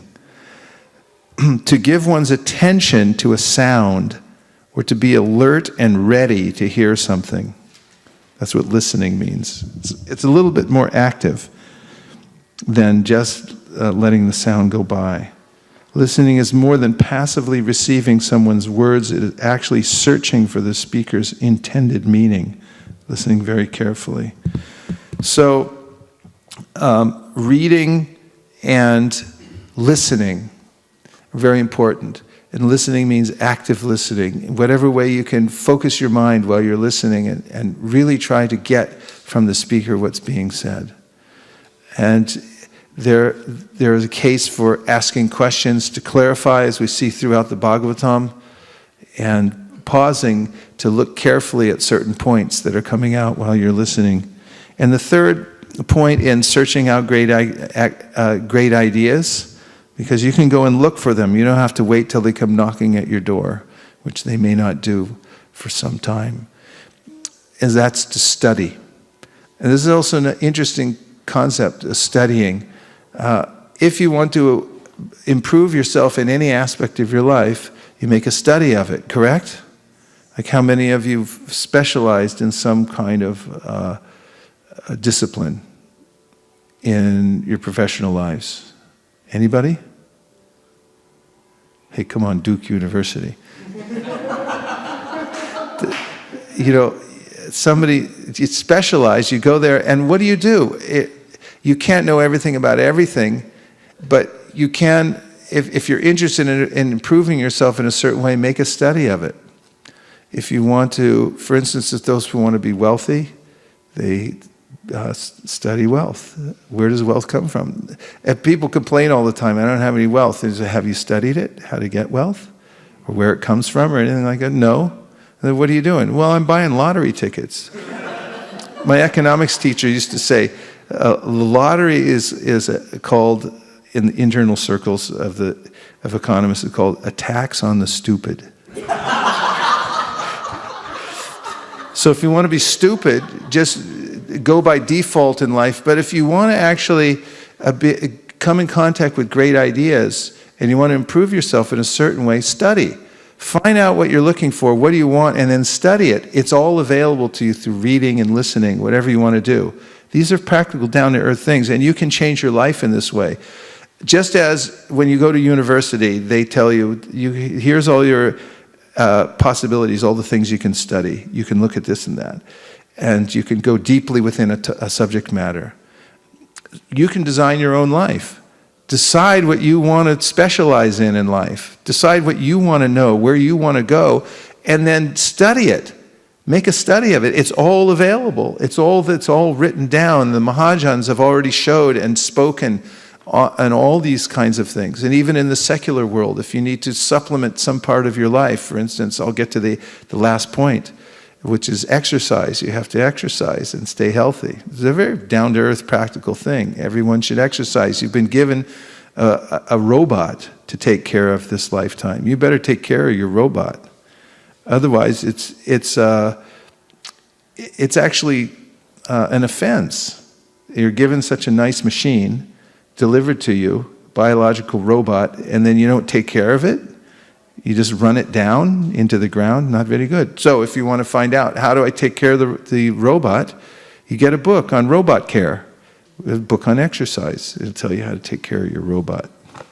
What to feed it, what not to put, what fuel to put in the robot, and what fuel robots don't like. So you don't have to do that anymore. So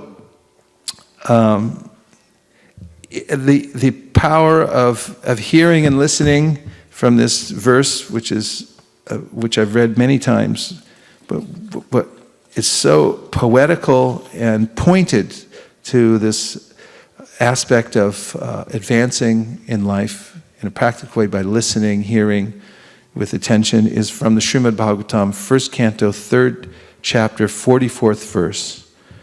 And the verse is, O learned Brahmanas, when Shukadeva Goswami recited Bhagavatam there in the presence of Emperor Parikshit, I heard him with rapt attention, and thus, by his mercy, I learned the Bhagavatam from that great and powerful sage.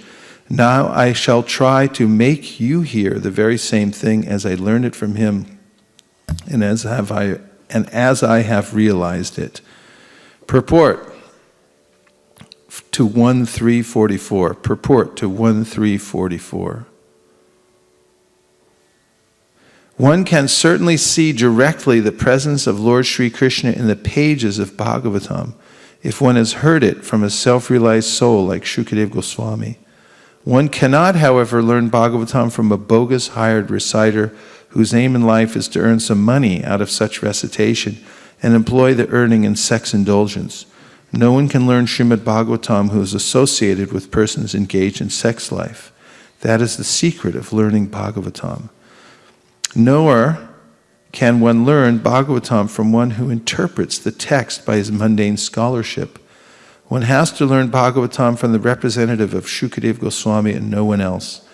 If one at all wants to see Lord Sri Krishna in the pages, that is the process, and there is no alternative.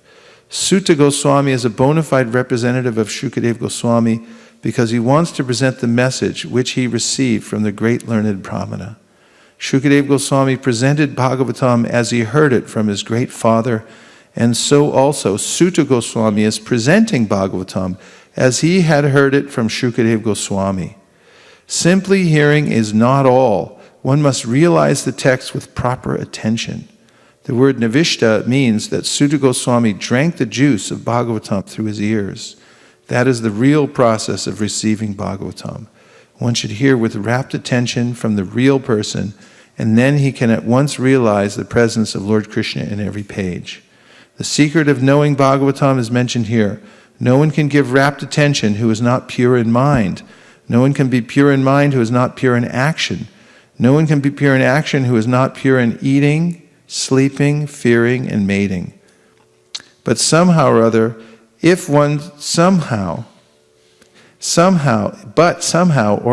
someone hears with rapt attention from the right person, at the very beginning, one can assuredly see Lord Sri Krishna in person in the pages of Srimad Bhagavatam. So very practical at the end, Prabhupada's practical all the way through, but at the end, Prabhupada's mentioning that you have to be pure in your eating, sleeping, mating, defending. There's a way in which your life has to be balanced in order to attain this ability to hear with rapt attention. Otherwise, you won't be interested. Most people aren't interested because they're distracted and their mind's pulling them in every direction. So there are practical ways to balance one's life and purify it so that one can attain this state of intensely hearing with rapt attention. And then you can drink the Bhagavatam as if it was a beverage through your ears and see Krishna on every page. Available to everyone. Okay, so the first section was really all about what I called search out great ideas. You actually have to search them out. Be active in your search for great ideas and taking them in. The second main point, practical tips, down-to-earth tips, principles for personal growth. You ready? Yes. You have to capture the ideas. Because ideas come all the time, great ideas, and then I just let them go. But realize that they don't always come back. You just think, oh, I'll get that later. Don't be lazy. Catch them whatever way you can. So, ideas often come at inconvenient times. Be ready. Inconvenient times. So when do good ideas come to all of you? Let's hear a few points. Okay, some are saying while chanting. Any other times good ideas come to you? In the shower. Any other times? When you're reading books, yes? Before going to sleep? Listen to a lecture? Door-to-door book distribution? When we face an issue, we want to solve it. What? When we face some issue, we want to solve it. When you're facing an issue and you want to solve it. Okay, so we're hearing from great ideas are obviously floating around, right? And they come at any time, and often they come at times that are inconvenient. So what can you do about that? The question is, what are some ways to capture good ideas? Yes, Sundarananda. Well, how do you write it down? On your hand? I've seen that before. Somebody's like, give me a pen. I was like, give me a piece of paper. I don't have anything. And then they start writing on their hand. I'm like, you're writing on your hand. I guess that's better than nothing. But how much space do you have? And it's like, people tattoo things. Like, I haven't seen a lot of good ideas tattooed. Sometimes good ideas tattooed on. That's one way. But practically, what do? He's holding up a notebook. Let me see. Hold it up for everyone to see. Look at that little notebook. How do you write in there? With your finger? And a pen. He has a pen and a piece of paper. This is a novel concept, especially, and an iPad, a phone, a smartphone. Smartphone, what does a smartphone have in it? Ways to capture? Notes? What is notes? You can write with your finger? You type it in. You have to type it in. While you're driving, you do that? You can speak it in even while driving? You get arrested? You ticket for that? Maybe you can speak it in. The point is there are ways in which you should be ready at all times. You have to examine your own life when these good ideas come to you, and don't be lazy. Just practice this for a month and see. If I am ready to capture good ideas, don't just let them fly by. You might be having a conversation and someone says, here's a key to success in your business. You can double your income next year, and you go, okay, tell me. And the way home goes, I forgot what he said. You just lost, an extra $200,000 because you didn't take it in. You could have written down the formula, or you said, this is the best khichdi I've ever had. You say, I'll give you the recipe. Okay, just tell me. It's like, then you forget. You forget to put in the ginger and the salt because you didn't write it down. But if you write it down, now it's yours. You capture it. You possess it. You can use it. You can put it in a filing system in a way that you can go back to using it. This is a way of life. Walking around the environment and finding out good ideas, being aware that there are good ideas coming in every second into my mental system that are coming out of, what do they say? Wisdom from the mouth of babes. Just from a little baby or a child, you can hear something. That was profound. What are you going to do with it? Write it down. Capture it. Put it somewhere where you can later process it and take advantage of that. Don't just let it float away. Okay? So first one was search out great ideas. Second is capture the ideas. The third principle, down-to-earth principle for success, is collect mentors. Collect mentors. A mentor is an experienced and trusted advisor. And everyone's expert at something. Everyone has some expertise. Not everyone's expert at everything. Although some people, are pretty amazing in that way. But everyone has some particular expertise. And the fastest and best way, according to Krishna, to get knowledge, especially about self-realization, he's talking in the Bhagavad Gita, but this applies to any aspect of our lives, is tadvidi pranipatena pariprashnena sevaya upadakshanti te jnanam jnaninas tattvadarshina. Find out somebody who really knows what they're doing, who's already experienced it, they're living it, they're obviously, they've achieved maturity in that discipline, in that science of self-realization. And if you go to that person and you offer respects and you're open and you render service and then you make inquiries, first do these other things, then make inquiries. And then that person just pours out the contents of his or her heart. Could you move the chairs so we can see these great devotees, please? Thank you. Please come and join us. Nice to see you all. And please give Mataji a seat. Okay. So, mentorship. It's very important. Collect mentors. Make a mentor list. Make a list of who are, for instance, there are some people just within the realm of our Vaisesika Sangha. There are people who have expertise in certain areas. And when a question comes up, when it says who should I talk to? Then you find that mentor, find the expert. And it means developing a relationship with particular people, approaching, as I said, in the ways that Krishna recommended. And if you develop these relationships with very expert devotees who know what they're talking about, they've been there. They were, for instance, even now, there are people who were there with Prabhupada on the planet and watched him go to Mangalartik. They were with him at Mangalartik. So you can go to such a person and say, so what was Mangalartik like with Prabhupada, and what did he sing? What tunes did he sing at Mangalartik? Did he sing Bollywood tunes at Mangalartik, or did he sing something else? What did he say about it? And so forth. And then you'll have first-hand information. And if you approach in humility, with submissiveness, with an inquiring spirit, you'll get everything from that person. And then you become fortified and you know how to move in your life. So you have to have mentorship. Take advantage of the many, many mentors that are available to you. And it doesn't mean it has to be some ancient sage somewhere. It can be somebody who has a particular skill in certain kind of devotional service, or in an area that you need to supplement in your life. Get mentors. Collect mentors. And also, as you do so,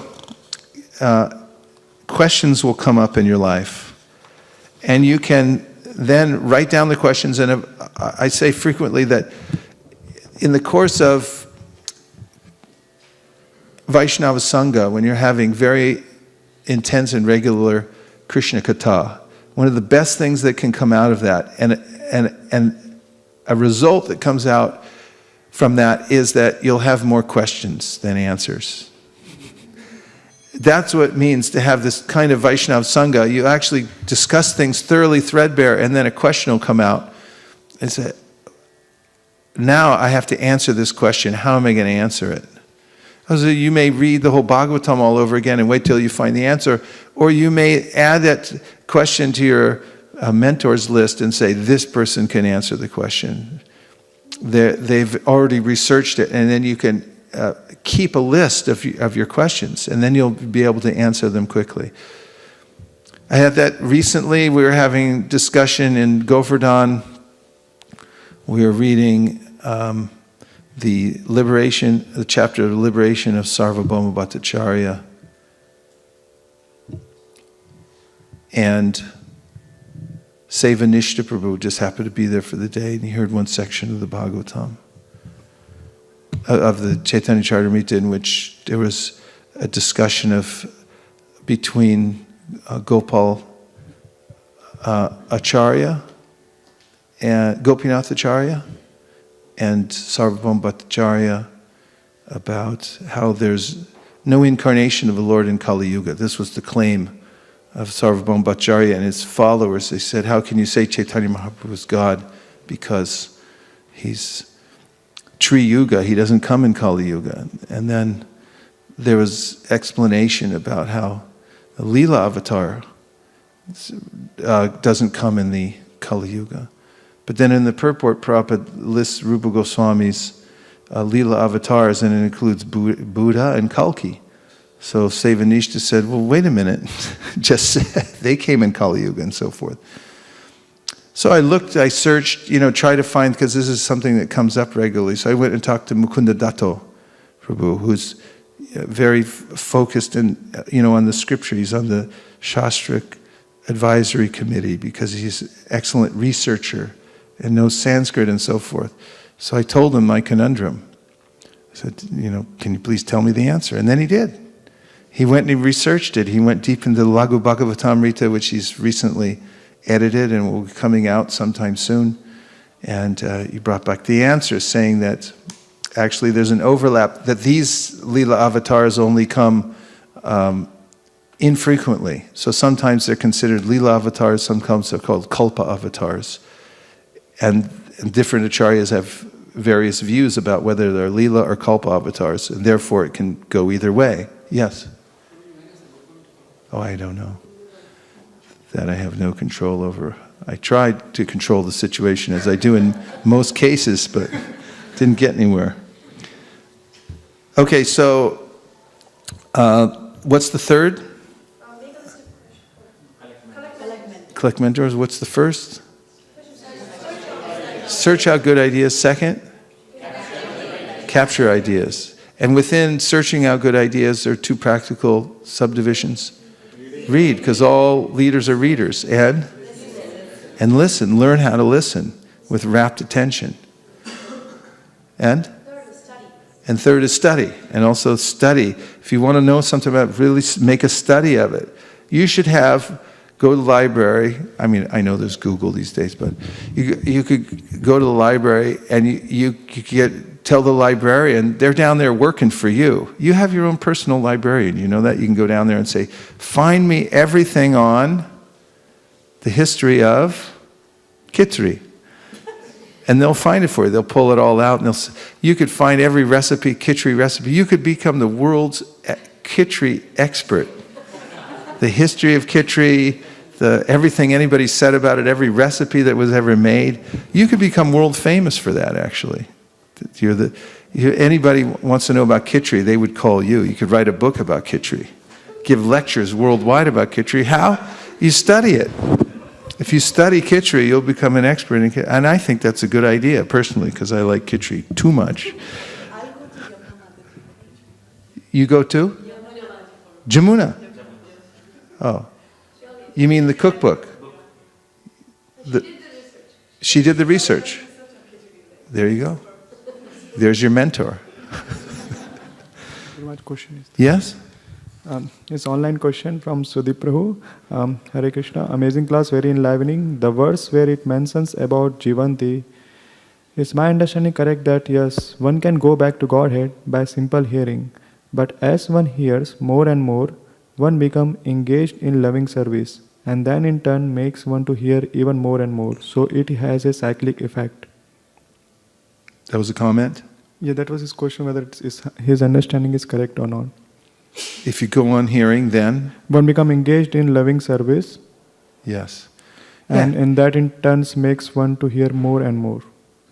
Yes. That is the root cause of advancement in devotional services, your hearing and chanting. It's the Shravanadi Jal. It waters the seed of devotional service. There's where you get the great ideas about how you should be engaged in devotional service, the mood, the method, everything. And there's also a way in which the vibration itself is purifying, punya shravana kirtana. It gives one pious credit, and it also, according to Nitya Siddha Krishna Prema Sadhya Kabunoi Shravanadi Shuddha Chitte, it purifies the consciousness, Cheto Darpana Marjanam, it cleans the heart, the mirror of the mind, and everything becomes available to you through this process of hearing. Who wouldn't? This is the question in the Bhagavad, the Kova Bhagavatastasya Punya Shloke Karmana Shuddhikamana Shinuyad. What is the last line? That who wouldn't listen to this? After they hear all the benefits of it, they're asking, I got a question. Who wouldn't listen to this? After knowing all this, who wouldn't give their full attention to it? But we can find a few people like that. I'm not interested.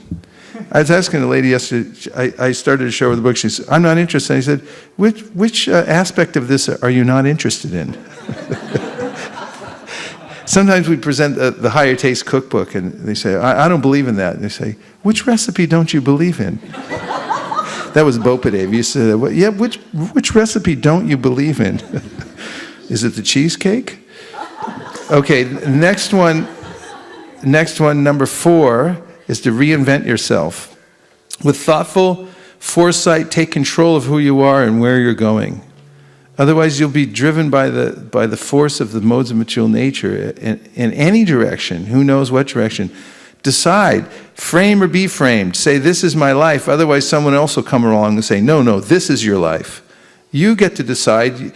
Be independently thoughtful and reinvent yourself. Decide who you want to be and where you want to go. Don't get pushed around by the modes of material nature and those who are representatives of the modes of material nature. Who are you? Where are you going? What are your priorities? You get to decide.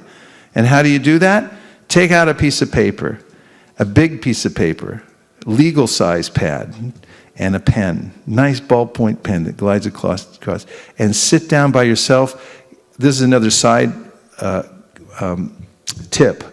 Get yourself a sign. One of the most valuable things I carry with me wherever I go is a little sign with a string that attaches. And it says, please do not disturb. And there's times, for instance, in Govardhan, because everyone's in and out of the room that I live in during the day for all kinds of services and hearing and chanting, things like that. And at certain times, I go out in front, I put my sign on my door, say, please do not disturb. There's only one person who can walk past that sign, it's Keshavarti Maharaj. But everyone else, they're going, whoop, I can't go in. And I finally say, now I can think. And then get another one, it's a mental sign, you also put it on your sign, with your mind, and say, please do not disturb. So you get 2 of them. One's in paper that's laminated with a string, you put it on your door for your whole family, and whoever else you live around, so nobody can penetrate that barrier. There's a firewall in, language that we can all appreciate. Build yourself a firewall. What, Srivas? It's 1116. Kova Bhagavatastasya Punya Shloke Karmana Shuddhikamana Shinuyad Yashchakali Malapaham. Who is there desiring deliverance from the age of Kali who will not listen to these messages of the Supreme Lord, right? So, do not disturb sign, put it on the outside, put it on the inside of your mind, just a little sign, say, don't bug me right now, I'm doing something else. And then sit down, and that applies for a lot of the different devotional practices, but this is how to reinvent yourself. Get out a legal size pad and a pen, and sit down with yourself, don't let anybody else in, and decide, what are my priorities? Write it down, especially this time of year. You're coming to the end of the year. You want to decide, how did I do this year? Take time to do this. Reinvent yourself. Look and see, how am I doing? Where am I successful? Otherwise, you can go 10 years doing the wrong thing. A small error in judgment, repeated every day, Jim Rohn, leads to disaster. And a little readjustment in your approach in life, how you treat your spouse, how you talk to your children, how you're exercising every day, what are your reading habits, how is your day scheduled, what time do you go to sleep at night. All these things become skewed because of the power of the modes of material nature. You make a decision, I'm going to go to bed at 9 o'clock every night. 3 months later, you're going to bed at 1 minute after 11. What happened there? Same thing happens to everybody. You get trounced by the material modes of nature. So you have to take time to reinvent yourself, sit down with your legal pad of paper and write down, what are my priorities, and look at them and make a pact with yourself and say, this is who I'm going to be. This is the direction I'm going to go. And start over. You have to start over at intervals, because you will be diverted on your path. There's no question about it. You'll be forced, pushed, situations will change, everything will change, and you have to redecide which direction you're going. And number 5 is of down-to-earth principles for personal growth, exercise. You have to take care of the robot that's been given to you. It's not okay just to run it into the ground. And you have to have some kind of practical exercise program. Actually, in the verse, yukta hara viharasya, yukta cheshtasya karmasu, yukta swapnavabodhasya, yogo bhavati dukkha. Krishna says you can conquer all miseries by being regulated. And there's a section of that verse that says in your recreation. Of course, Prabhupada goes on about how don't waste any time, only be Krishna conscious, so forth. And but if you look at his life, you'll see that he took time while he was constantly thinking of Krishna to take care of the robot. It has to be maintained properly, and one of the most important things you can do is exercise. From exercise controls weight. One thing you can do is always take the stairs wherever you go. Studies have shown that if in your daily life, if you just decide to take the stairs everywhere you go. When I travel in Japan, I get a lot of stairs in, because all the train stations have these long, and you go up, down, up, down, up, down, and it's like going to the gym for an hour. So many stairs. Take the stairs instead of the escalator or the elevator. You know, be proactive in taking care of yourself. That's just a side point. But exercise controls your weight. It also helps you overcome all kinds of conditions and diseases that will naturally come as you're sedentary. And most people are sedentary in this day and age. They sit for hours. I saw a sign recently, which it can be backed up through medical science, which says, sitting is the new smoking. Sitting long hours a day without moving is actually more harmful, or as harmful to your health as smoking cigarettes all day long. All the systems in your body become degraded by long time sitting. So you have to get up and move. And notice, Prabhupada went on a morning walk every day. Doesn't matter where he was, where he landed, what time he got in, he'd get up, he'd go on his morning walk, because he was maintaining the body that Krishna gave him. And he did it on the advice of a doctor who said, you got to walk. Because Prabhupada had several heart attacks. And he says, for cardiovascular health. And interestingly enough, in the verse, Yukta Hara Viharasya, there's commentary by Vishwanath Chakravarti Thakur. And he says, walking is the Vaishnav exercise. It's a nice exercise too. Dr. Andrew Weil, who was trained at Harvard in Western medicine, but who became dedicated to all kinds of alternative medicine like Ayurveda, things like that for chronic conditions, but for trauma, using, you got to set your arm. You can't just take some chamomile tea if you break your arm. He was a big advocate of walking because you can do it into your old age. It doesn't require a lot of paraphernalia. You don't get hit in the head by a cricket ball and get killed. Our condolences. And all these things, if you get a regular schedule of walking, you can also learn shlokas as you walk. You can also listen to lectures as you walk, but you gotta walk. And the other thing is you gotta drink water.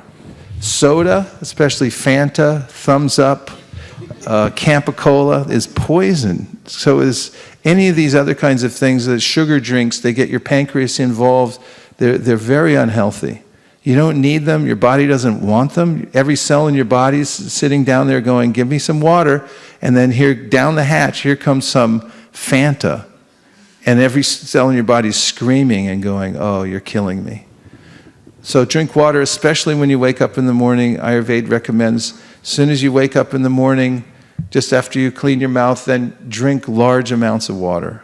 Nice if you keep it in a copper pot. Yes?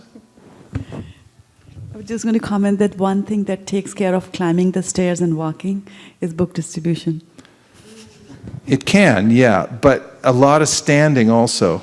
I know for myself, for years, we used to carry book bags on our shoulders.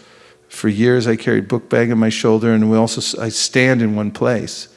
And also, I'd lean over because I didn't want to stand like that and feel like I was towering over people most of the time and like sort of a condescending. So, to be more accommodating, I'd hunch over. So in my book distribution, I'd need corrective measures through yoga and all kinds of stuff just to keep the body from being injured and so forth. And a lot of people doing book distribution over many years got injured from carrying books, from standing in one place and so forth. So yes, it's an activity, but you also have to make sure that it's, overall taking care of you.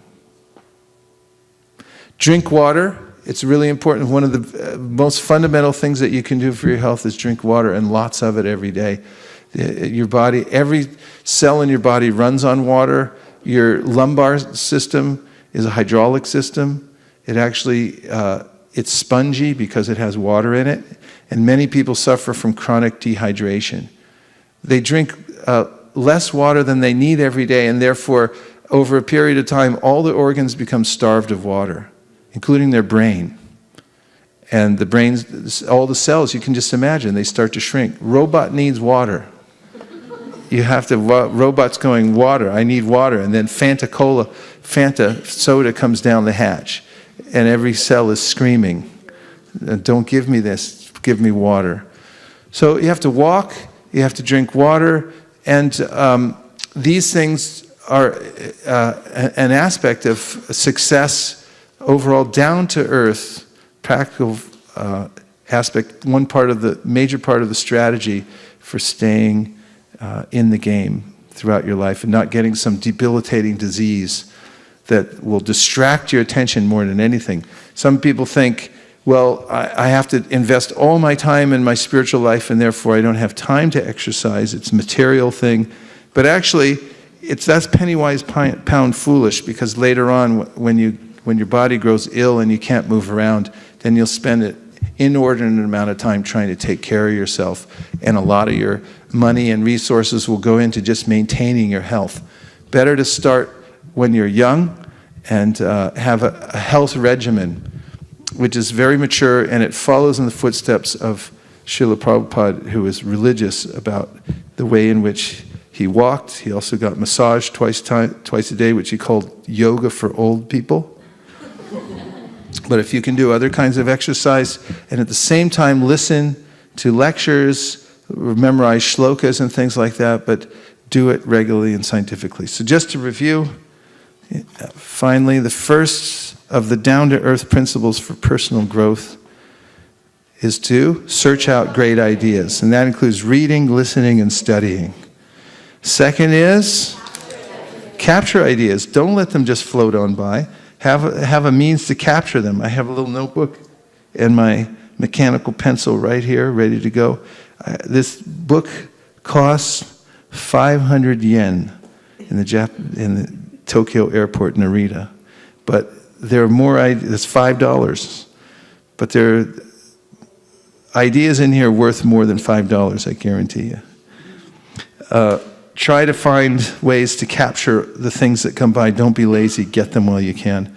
Number 3 is collect mentors. There are experts out there in all kinds of things in the spiritual life. Identify them, make a list of them, make relationship with them, serve them, give them your full attention and ask questions and write down your questions that you need to give to your mentors.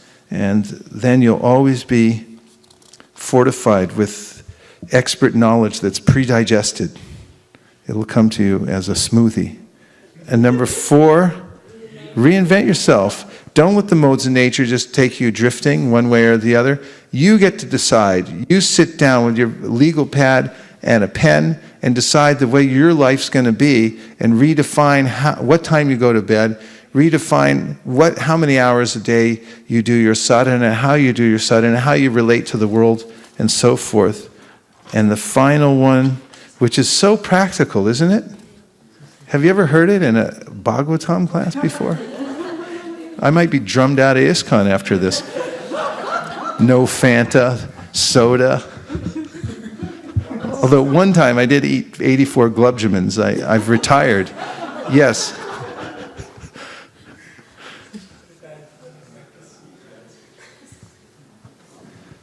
The microphone has disappeared. There's 2 over here. They're hoarding. Don't hoard. That's another one. Thank you, Prabhu. Beautiful. I was wondering if you can get a soft copy of the document. Yeah, sure. Thank you. I'll just tighten it up just a little bit. I'll tighten it up a little bit and I'll give it to you in a concise form. Yes? Thank you. Maharaj, 2 realizations that I was very grateful I came to this class for. Thank you so much. One was, for a long time, I used to wonder about Srila Prabhupada and how, he was a grihastha all his life, and then he came to Krishna consciousness, and it was a gradual process. I was just always wonder about the grihastha concept, and if grihasthas could actually be true devotees, the same thing that you covered today. It was such a nice explanation. Encouraging, right? Yes. Yeah. Also to understand Srila Prabhupada and how he lived and why, though he looked like an ordinary person, his life was in no way ordinary. Everything was so beautiful. The second thing was when we listen to people, even in parampara, I never understood why we needed purports. I mean, if one person had given a purport, you just transfer it down, right? That was the whole idea. But the purports were changing as they came. And as you explained that the devotee, Srila Sukadeva Goswami, explains that he would transfer the Bhagavatam along with his realizations. And that was very nice. I could understand why there were purports with every acharya, and it changed a bit because they added their realizations. And it was okay to add realizations. That if you were a right teacher of the Bhagavatam, then you could pass it down with your realizations. And so too, as you present to others after having read these and realized them yourself, will also, in real time, as you're presenting to your friends, relatives, people on the street, everywhere you go, as you're teaching Krishna consciousness, as you've been asked to do by Chaitanya Mahaprabhu, become a guru and teach everybody else, you'll also have to bring your realization. And Prabhupada gives a very beautiful definition of realization in one of his purports, and that you shouldn't try to change or surpass the previous acharyas, but at the same time, you must speak in such a way that people can, that you can accommodate people's sensibilities and their particular culture and so forth. Prabhupada was expert at that amazingly because he came from such a different culture, but he was astute. In fact, there's a way in which Sally Agarwal mentions that she was observing Prabhupada when he first came to America, and he was watching everything and how this whole culture works. And his main idea was so that he could put it back in a way that they could understand it. That's realization. And there may be ways in which we're taking from Prabhupada's books and now delivering to people so that they can actually accept it. I have a question on the reading that you covered, especially when you said go get a library card. I'm a voracious reader. I read just about everything and anything. I'm selective, but still I read a lot. When I came to Krishna consciousness, I was taught that, selective reading is very important. So rather than go to the library, you keep a library at home. You stick to the Bhagavatam, you stick to the Chaitanya Charitamrita. You stay within the folds of ISKCON. And, that's reading for a lifetime. Srila Prabhupada in his books. I'm trying to understand, did I make a mistake? Should I go back to Dale Carnegie a bit? Or I need a little more light on that, Maharaj. Well, first you have to know what your priorities are and what you're working on. I mean, within the parameters of presenting Krishna consciousness, there may be something you have to look at in order to, expand it, present it fully.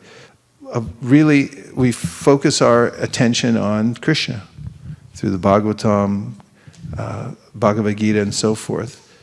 And if you need something for your service or to become, something supplementary to understand a particular point so you can present it in a paper or a talk or something like that, you may look at something that can help you.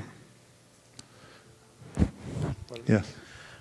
Prabhu, one question on the hearing part of it, particularly the Srimad Bhagavatam 10.14.3 verse, which said that whatever position you are in, you need to keep hearing, and that should be good enough. So there it seemed like it doesn't. We don't need to put much endeavor in changing our material position. Whatever position we are in, we can continue hearing. But then, yet we hear in many of Srila Prabhupada's talks where he talks about, he doesn't talk too high about working in factories which produce nuts and bolts and tires, but he says live off the land.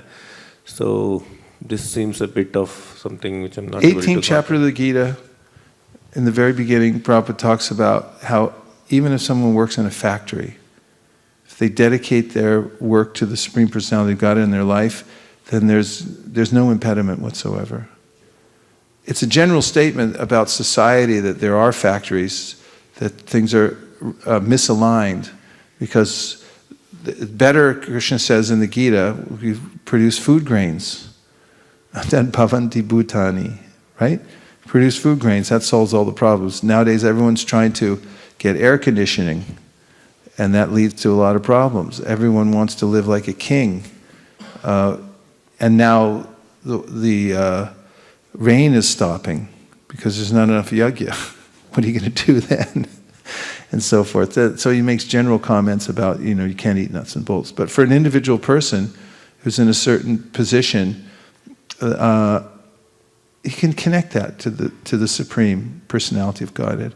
If it's inconvenient or obviously blatantly disturbing or sinful, then you can make a readjustment. But it's not a huge thing. You should try to do whatever you can do, just to keep your body and soul together. It doesn't have to be a huge endeavor, because it won't work out anyway. Even when you get the perfect situation, somehow you may get tenure at the university, and somehow they'll figure a way to bypass that. You'll lose it, or the Chinese will cyber attack us, and we'll lose electricity. And then everyone will be out of work, and you'll have to go do something else.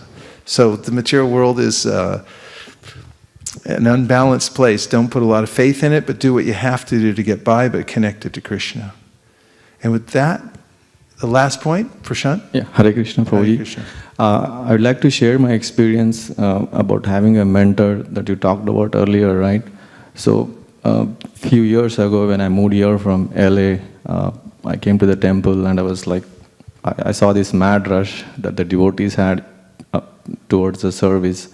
And then, of course, I knew His Grace Srivas Pandit Prabhu, back from India. He kind of fitted me into that mentorship role perfectly. And he kind of guided me to come to the classes, attend your classes. And then he eventually brought me into Bhakti Shastri course. So I took all that courses, right? So I feel glad that I did that, because that kind of gave me a purpose of having a spiritual goal in life. So I just wanted to thank him for that.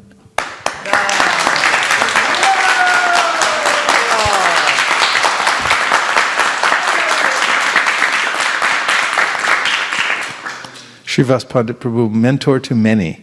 And that brings up another, corollary point, and that is that one should also become a mentor, avail oneself to others. If you see somebody who needs help, take care of them. That's what our society is really about. Someone comes in, see how they need to be helped and brought along in whatever way you can.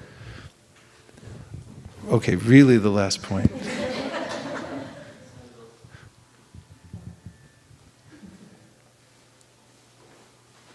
Yeah, Prabhu, in this topic, like you were saying, the reading, listening, and reinventing. So sometimes when you read, and before you mentioned when Prabhupada came to America, he observed the culture. And then he put such a way that they can observe it.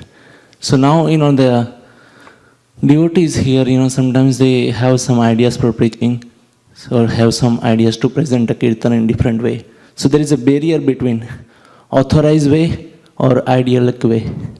So what should be the balance between that? And how, like, if Prabhupada can present, like, then he is Acharya. So who else can present in such a way, like what he is thinking? Well, there are certain things that don't need to be changed and don't need to be monkeyed with. And there may be some things, and you have to be expert to know the difference between a principle and a detail. You have to be expert to know the difference between a principle and a detail. That requires some intelligence. That's what Prabhupada said when he was asked by Hari Sari. How do I know the difference between a principle and a detail? Because details can be adjusted. And Prabhupada said that requires some intelligence. So the answer then is intelligent people. Someone who's intelligent, spiritually intelligent. And you have to look at 9 times, 100 times, what is the motivation for changing? Is there any real reason for doing, making a specific change in something? As far as kirtan goes, there's ways in which it's best if we stick to the kinds of mantras and kirtans that Prabhupada gave us. And then we won't, and he gave certain parameters that include so much that we won't run out of material. I mean, Hare Krishna mantra, Maha Mantra, you won't run out of material. If you just chant that, you'll be okay. That and Sri Krishna Chaitanya.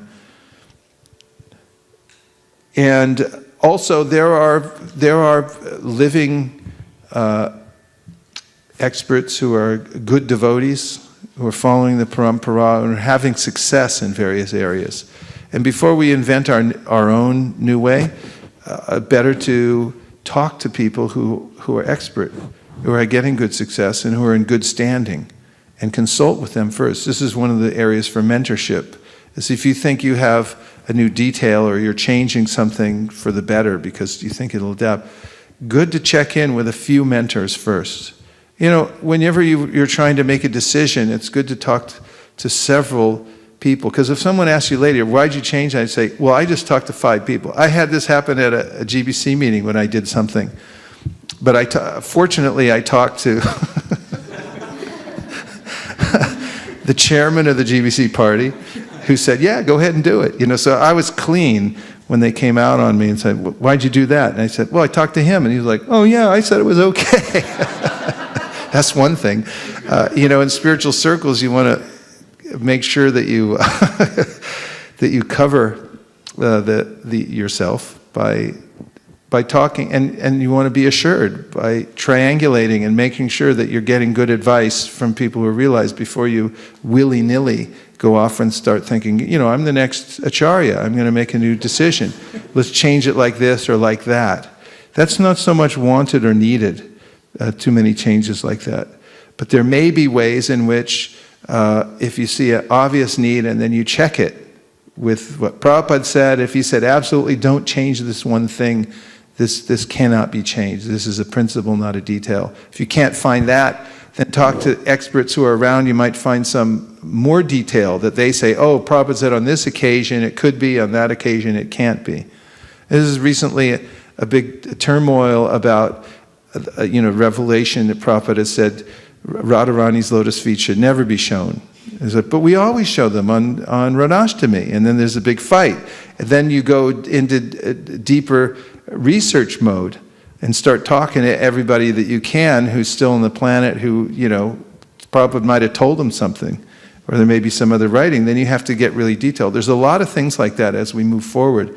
You have to be careful and not just thinking like, oh, it's better for preaching, I'll do it. It's time, place, and circumstance. Before you make any kind of little adjustments like that, be really certain that you can back it up when everyone comes knocking at your door and say, what do you think you are, the next Acharya? And he's like, no, he told me to, and Prabhupada says right here. And then you may even still have to change it back because there may be more compelling evidence. But we move carefully as we go forward. Best to stick to the traditional way of doing things. And there's a way in which sometimes people become overly rigid too. And they say, we're not changing for anything. And everyone else can go to hell because this is how we do it. Prabhupada changed all the time for the sake of preaching. For instance, there's a way in which Bhaktidas, who was one of the great innovators in Sankirtan early on, now he lives in Thailand. He was my second temple president in San Francisco, great devotee. And he was, he was taking out Sankirtan parties. He got the first big van that had, he painted the whole van that said Hare Krishna, Sankirtan movement, and they were going to malls, and at that time everyone just wore dhotis, shaved head. We get kicked out every place we went, so he took the devotees one Christmas season to the Salvation Army and said, get yourself some new clothes. Now we're going in the mall. They went and did huge. And then some devotee complained to Prabhupada, said they've gone back to wearing hippie secular clothes. And Prabhupada said, stop it right away. And then Karandar wrote to Prabhupada, said, Prabhupada, here's the circumstance, here's what really happened, here's what Bhaktidas was trying to do, and here's the result. They doubled and tripled their book distribution. Prabhupada said, tell them to wear the clothes, it's okay. And then he also wrote a purport, two purports in the Bhagavatam, one in the Chaitanya Charitamrita. One's in the section of Maharaj Prataparudra, who was advised by Sarvabhauma Bhattacharya, take off your royal clothes, put on like just regular jeans and a t-shirt or whatever it is. And when you go to Mahaprabhu, so there's all this, external pomp and circumstance. So he doesn't see you're a king, although he's omniscient. But the point was, Prabhupada gives a purport there. It says, we can change according to the circumstances. But you have to be careful as you do it. Be careful, but and analyze what is the motive for doing it at the same time. Go premanande aribo! Vancha kalpatarubhascha kripasindhavevacha patitanam pavanebhyo vaishnavebhyo namo namaha.